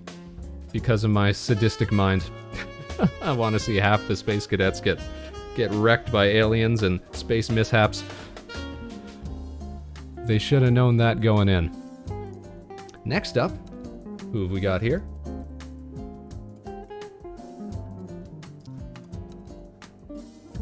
Why, it's Puddin' Puppy. My name's Pudding, and I don't really have any lore, but I love biology and astronomy. So I'm ready to make some friends with some aliens. Okay. This design here, again, let me throw it up so you guys can see what I'm looking at. Protect your tier with courage. That's right. Moon Knight, you gotta take charge of the red shirts. Somebody's gotta be looking out for them. She's got a really nice design here, and this little dog character that she's got on her shirt and as sort of the mascot for the channel. Did anybody ever watch? Like there was a very short-lived episodic series of very minimalist animated. It was a Japanese thing that's called Wooser or something like that. That really reminds me of that character design. I don't know if anybody else is familiar with that. No, Mr. Sally says that's the Sanrio pudding character. Oh, yeah. Looks a lot like that too, yeah. Of course. That's why it's in the little name there. Nice, nice. All right, so some skills. If you've got an interest in biology and astronomy. I can't see her getting higher than Red Shirt because this is another character that makes it look like misfortune is just fated to befall them. This is the same way that I approach all adorable characters. It seems like the more adorable, the more likely they are to hit the bottom of the tier. Alright, but do I want a sticker of Xenofood? I don't know if I have such a... We really shouldn't even have had Nerf Herder tier. Can we even take that out? Delete row? Nah, there we go. We don't even need that. Pudding is also food. Oh, Space Buffoon, you make an incredible point. Alright, we're gonna leave her down there then. Moon Knight. Red Shirt tier will need a traumatic arc before passing to Certified Space Cadet. Ooh. Good point, good point. Now my brain's gonna be running. I'm gonna be writing virtual streamer fan fiction. Next up, we've got Regal. But Ellie, I've also heard you pronounce his name in short form as Rig. Is it Wriggle or is it still Regal? I want to make sure I've got that right. Because I hear people pronouncing it differently all over the place. I know I asked you once how it was pronounced, and I'm pretty sure you said Regal. Space Moon, I'd read that fic. That'll be our next major project then, huh? Spaceman and the Space Cadets. You know what I miss? You know what I don't? Yeah, I just say Rig, but his full name is Regel. Okay, okay. You know what I miss from the internet? And I'm sure they're still getting made, but maybe I just don't see as many of them nowadays. You remember when webcomics used to be huge? I remember that. That's something that I wanted to do when I was like in high school. Was write my own webcomic. Maybe that'd be fun to do. Spaceman and the Space Cadets, we could do little comics now and then. Something to do on an art stream, that's for sure. There's still a lot of webcomics. Think they're still around? Yeah, I'm sure I've fallen off following them, is really the issue. I think I don't follow many now except for... Oh, what do I still read? Penny Arcade, XKCD... But a lot of the old ones that I used to read back in the day either just stopped updating altogether, moved on to better things, or finished up years ago, or... That'll be something to consider. That sounds fun. I'll have to see if that's something we could work into the show. It would be an epic storyline, yep. Moss Mellow, I need to catch up on all my old webcomics. There's definitely still lots of good ones. There must be, right? I just wasn't sure if it was still something that people... Because to me, it used to be like a huge part of the internet was webcomics. Maybe that's just because it's what I engaged with, but... This was well before the days of YouTube and stuff like that, so now, of course, people have tons of different ways to engage with the internet, so... Didn't know if it was still a big thing or not. Well, what webcomics have you read before? Care to give a few examples? Oh, yeah, okay, so let's talk about some of the ones that were my favorites back in the day.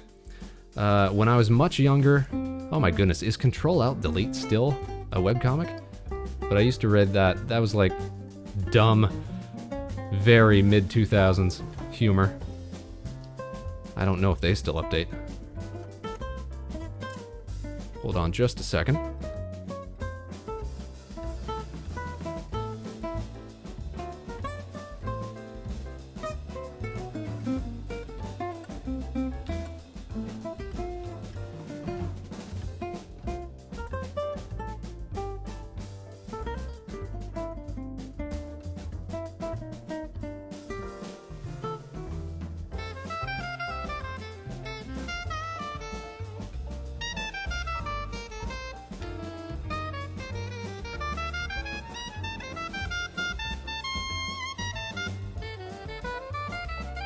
Sorry about that. Got a quick call there. But yeah, the Lost Mean comic, yeah, that's the one. But what else? Mac Hall, that was a huge one for me. What would be some more recent ones? I was a huge fan of Johnny Wander when they were posting the Autobio comics and stuff like that. Octopus Pie was alright. What else? I know I got on my other browser, I got a huge list of them.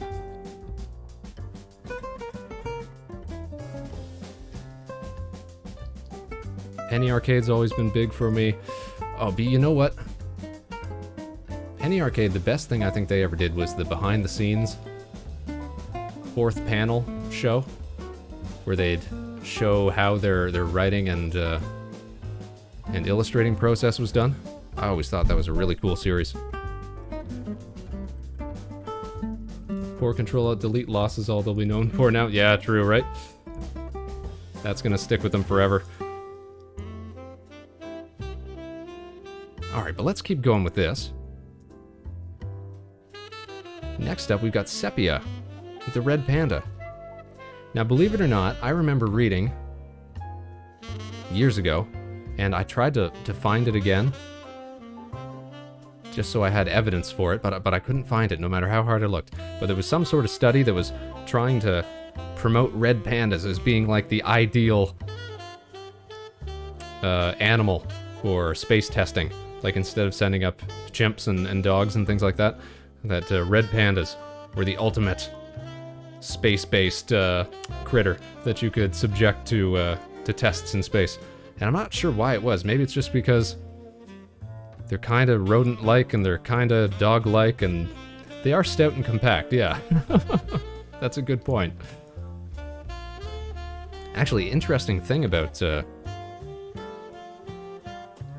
rodents and small animals for space testing and things like that. So there's some sort of cutoff, like size cutoff, and I think it's around like hamster or guinea pig size or something like that, where it's interesting what you can do, because they've done this before, they've tried it.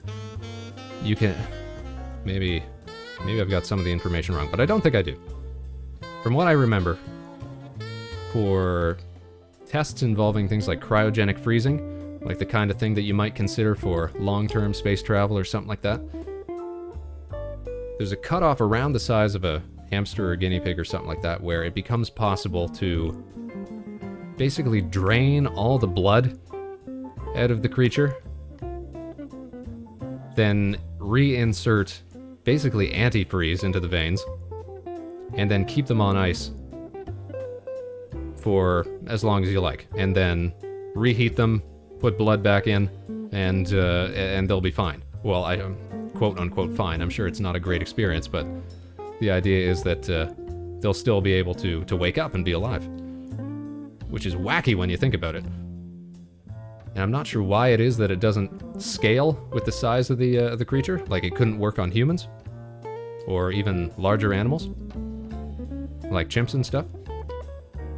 But I thought it was the weirdest fact I ever read. I'll see if I can try and find that. Can't remember where I first read that. So for that reason, no, not for that reason, but for the earlier reason about red pandas being such incredible space-born adepts, I think we're going to slot Sepia into Certified Space Cadet tier. I think he's got what it takes to be on the crew. Every crew needs like a good mascot character or some sort of, you know, critter for testing purposes or for just having around to brighten the mood. I think that's going to be Sepia the Red Panda for us. He makes the cut. He makes the team. Sure, you're on the internet too much. Maybe not a whole lot else to do up here, you know? You get to visit some pretty wacky websites. Moon Knight, when you said reheat, I just imagine a crewmate like, well, let me defreeze my hamster, microwave sounds. I'm not even 100% sure that microwaves weren't brought up in the thing I read. Again, I'm going to try to find it so I can share it. Maybe that'll be next week's Saturday Space Fact. How to deep freeze and dethaw hamsters and other small rodents for space travel purposes. Alright, we're almost near the end now. Next up, Space Buffoon. Now I'm almost tempted just to slot Space Buffoon into Ace of Space tier, just for the wordplay of it. But where do we think Space Buffoon belongs? Because Space Buffoon is, admittedly, a buffoon. And that means we might expect to see Space Buffoon down in this section here, somewhere. How buffoonish do you think you really are, Space Buffoon? Let's give you an example. Let's give you an example. All right. Let's say Ellie's refilling her mech with fuel or something like that, and some sort of missile or something falls off it, rolls toward you. What do you do with it? Don't think too hard. Right off the top of your head.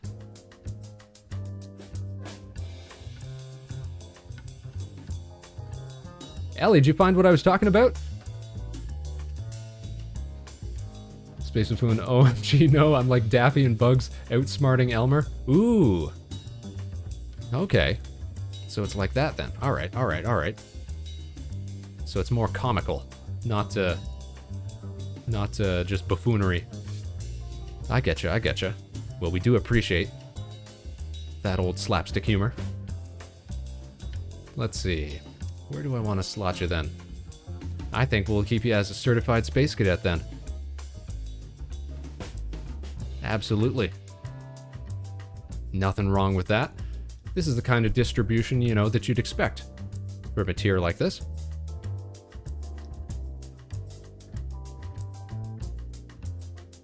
No, it wasn't, Red Pandas wasn't from the same source as the hamster thing, I'm pretty sure. That was another thing I read that I couldn't find. But is this what you were? All things don't scale. In the 1950s, National Institute for Medical Research in London invested extensively in cryobiology, the study of effects of freezing on body and tissue, regularly froze rats and hamsters. Okay. No heart rate. Yep, suspended animation. Producing heat via high-frequency electric currents. Put a frozen solid hamster in a makeshift microwave. Open with artificial respiration and turned it on. After a few seconds, the hamster woke up and started wandering around. Wow. Okay, so I misremembered the part about, like, replacing the blood with antifreeze or something like that. That must have been from something else. But I was right. I was right about those hamsters, though, right? Space fact of the day. Yep. I might still post that for next week's space fact if I can't find... no, that doesn't really have much to do with space. But if I can find that that treatise on how great red pandas are for space travel, I'll definitely make that next week's. Alright, we're getting very near to the end here. Next up, it's Vieno. And Vieno is a piano streamer, a musician. Well, not just in piano, but also violin and a number of other instruments. Unfortunately, I haven't seen any of their music streams. I tried looking through their old catalog on Twitch, see if they'd done any music streams recently, but I hadn't found any. Oh, Ryder, of course. Another violinist.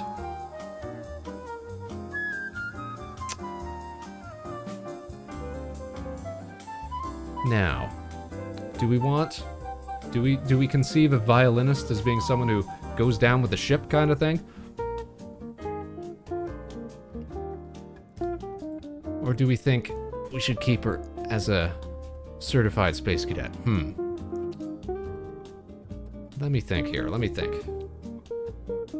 If you've got musical aptitude, generally I think you've got transferable skills. Just like the Titanic space buffoon, yeah. That kind of makes sense, doesn't it?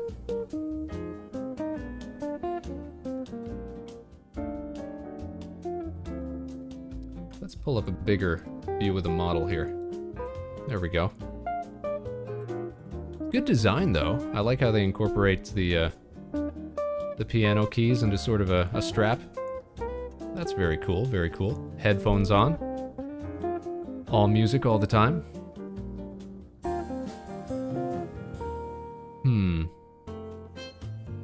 So that's what I see. I see distraction leading to some sort of mishap. I think we're gonna slot Vienno into red shirt category for now. That sounds good to me. Next up, it's the Witherling. Witherling, one of my absolute favorites. You guys all know that. Now, Witherling is a space squid. A spacely horror from the depths of space. Red shirt's gonna be the cool kids club. Yeah, it kinda does look like that, right? Corey looks really rad. Cam looks rad. Moon Knight's down there. We've got three adorable designs, really. Yeah, these are gonna be like this is gonna be our breakfast club, basically. our outsiders. Our cool kids. They sound like the kind of thing we've been hypothetically pitting everyone else against. Oh, the Witherling? Yeah, kind of. He does great art streams. I encourage everybody to check him out. He's got a style that's even heavier, like real powerful line work. Like much better than the kind of stuff that we do here on the show. And really reminiscent of, do you guys remember like those old, like grotesque illustrations that you'd see for like Monster energy drinks and things like that? Let me see if I can pull up an example of what I'm talking about here. Let's see if I can find something.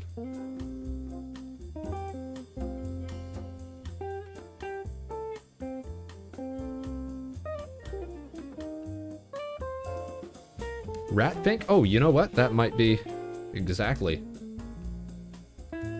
what I'm talking about. Yes, Ratfink is exactly what I'm talking about. That style of illustration, yeah. Like he does a lot of stuff like this. He's an incredible illustrator. And just so happened to like the artwork that we do here. We're so thankful that he continues to support the show. So I'm going to throw Witherling right up into Ace of Space tier, not only because he is himself a cosmic monstrosity, and the very sort of thing that our space cadets are trying to survive, but also for being such a phenomenal supporter of the show. I can't recommend him enough for people who are looking for other great art streams. Writer says, Ratfink sounds like a new word that describes a person's personality. Kind of. Yeah, I get what you mean. I get what you mean. Next up on the list, we're down to 2. We've got Writer. Alright, where do we want to put Writer? Writer's an incredible supporter of the show. Of all shows, really. Sup?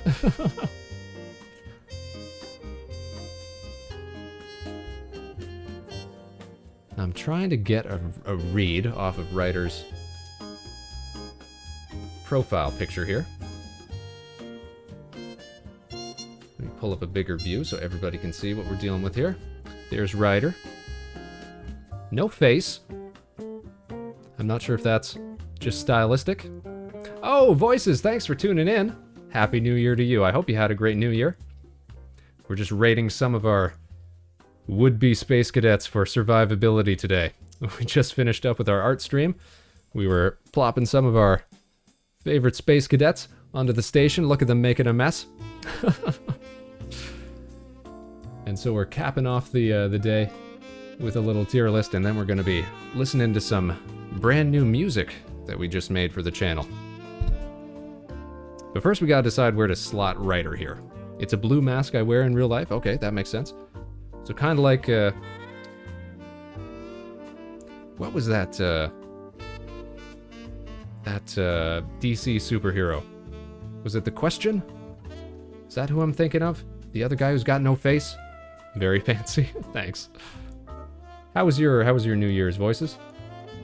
Did you get up to anything fun?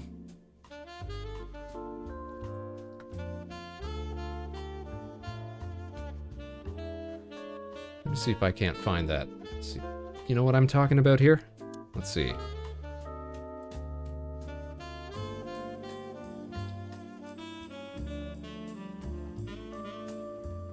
Yeah, there he is. The Question. That's what Ryder's design reminds me of.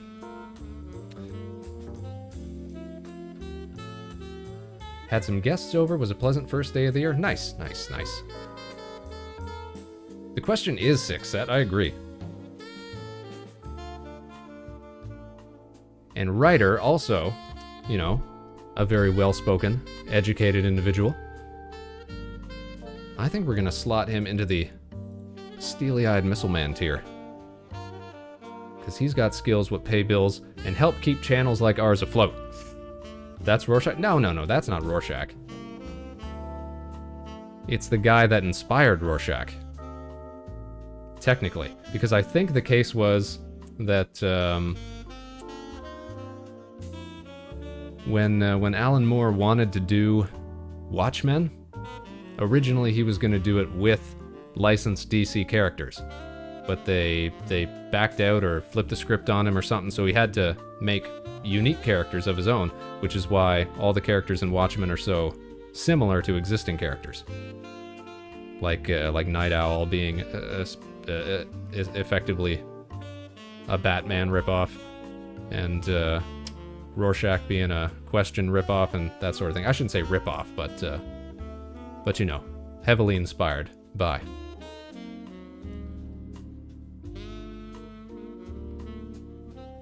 Oh, sorry, you were responding to Ellie? Well, you know, now we've got it all cleared up. Now everybody's on the same page.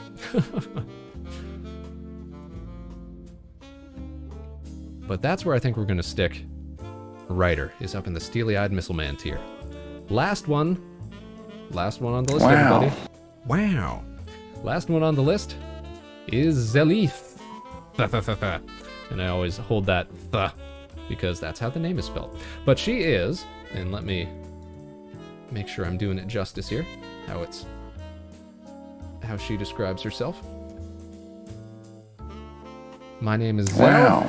I'm an alien disguised as a potato on Earth to hide from danger.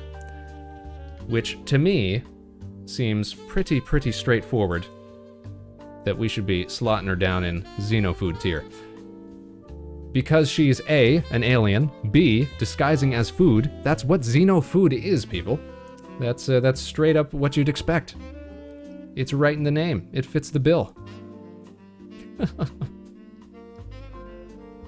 She said it herself, yeah. You know, that's what you get. Agreed, yep, unanimous. All right. I think we can all say we've made a pretty good tier list of Space Cadets here today. Literally Xenofood, yep. So that turned out to be a pretty good distribution of Space Cadets.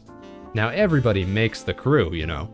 But, you know, it's just, just our base expectations for what might happen down the line. Disguised as a potato? Never thought I'd see the day. Yeah, a little unusual. Maybe it's got its merits. Potatoes are a hearty space food, though.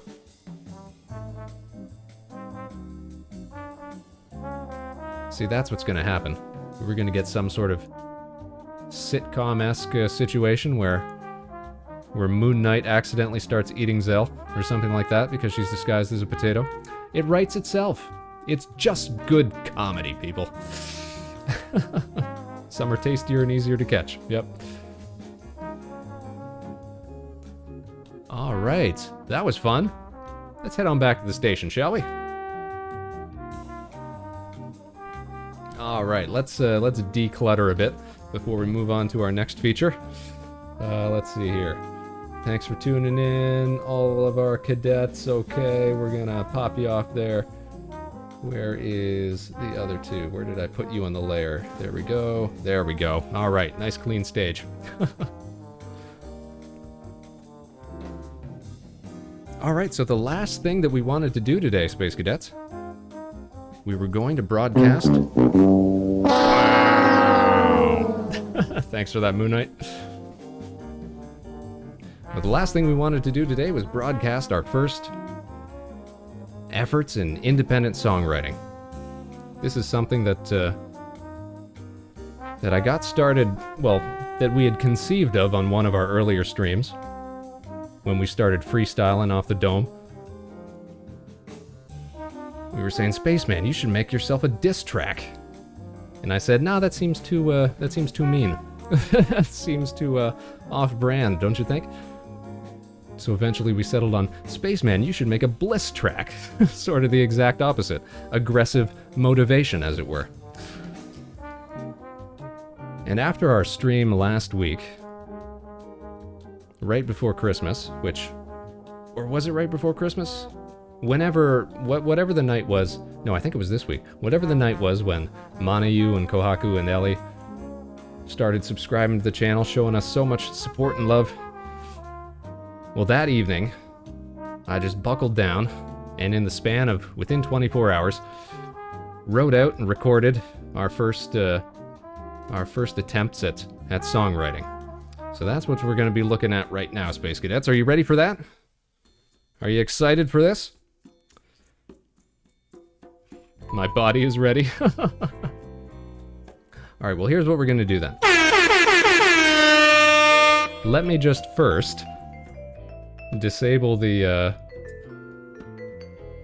alerts so we don't get air horns going off in the middle of it. I'll turn it off, or I'll turn it back on right after we're finished.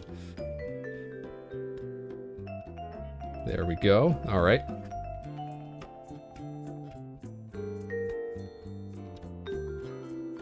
So what we've done with this, it's not quite the initial concept of being, you know, a sort of reverse diss track, but we did still call it bliss track, just as a nod to that original idea. What it is really is sort of a shout out to all the people that have been supporting us for the past 2 months, that have helped us get where we are now. And it is still somewhat rap lyrical, but you'll get it when we get into it. So let me turn off the background music here. Where are we? There we go. All right, and you know what we got to do? We got to pull out the old microphone. Here we go. Let's see. There we are. Don't we love our little assets on the channel here? All right, let me get things adjusted here. Set up the levels properly. And some people might recognize the backing track from this. Let me know once we're done, but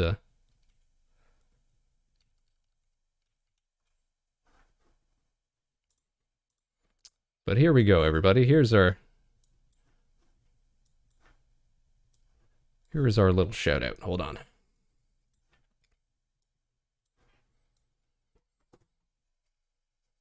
All right, we're ready to rock. This is for you, everybody. Thanks for making the last 2 months such a blast.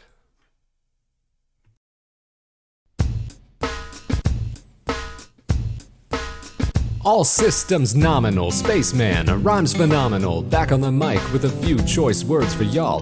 When you need to drop hot bars that can reach far stars, you know I'm the man to call. But yo, this is not a diss track, it's more a bliss track. It's for the people that be tuning in to Kickback. It's for the people who have helped me to uncover how I wanna live my life, and who have helped me rediscover all the things that I love, that I put aside years ago when it feels like my dreams died.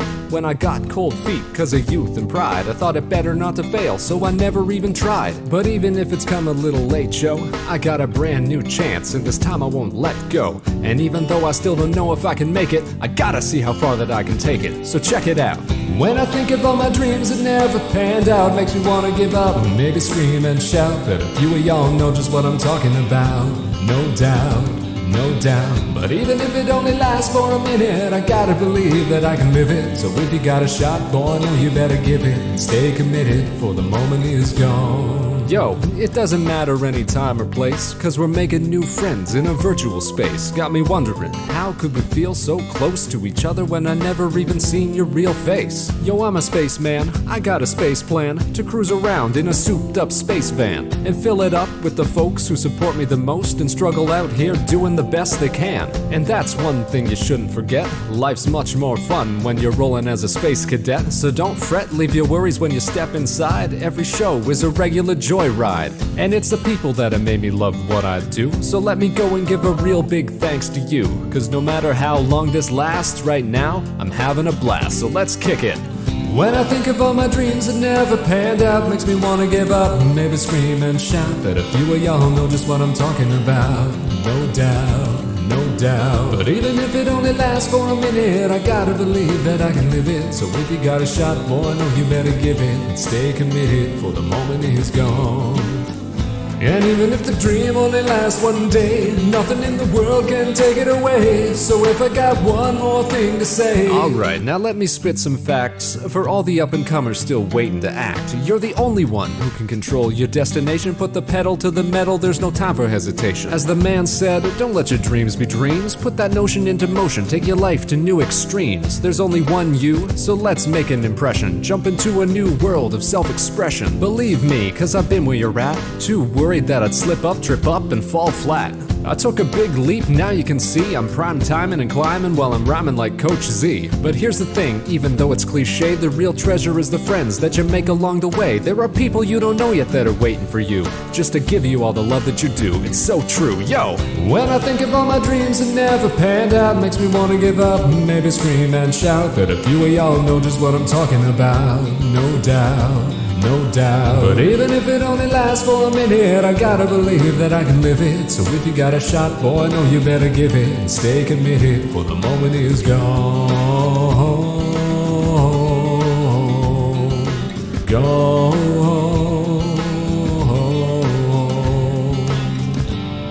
Yo! And if I couldn't make it more clear, if we're all still grinding by the end of the year, you know there's no place in the depths of space that I would rather be than right here. How was that, folks? Wasn't that fun? Hope you enjoyed that. Right, or I'm honestly crying. Thanks, everybody. I had a fun time writing that.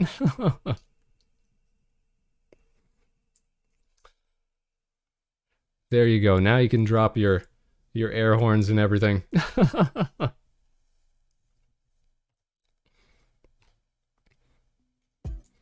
Spaceman spitting fire. Thanks for that, Ellie. There it is. There it is. Yeah, that was the first time I tried writing lyrics or anything like that. Technically, the backing track is just a chopped up version of "Pinch Me" by the Bare Naked Ladies. If anyone's familiar with that band. Wow. But it was a fun time. Here's hoping I can make some better stuff as the months go on, as we continue into 2022. Can't hardly get a word in edgewise, what with all of these.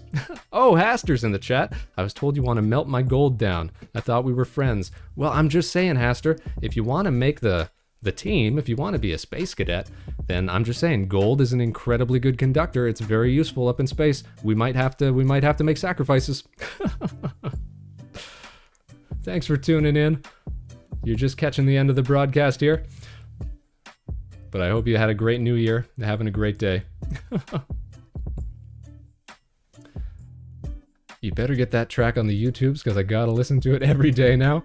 Well, I'm not sure if we'll be able to, because technically the, Oh, Haster is a certified space ace. Get out of town. Everybody, we're more than halfway through our founder badges at this point.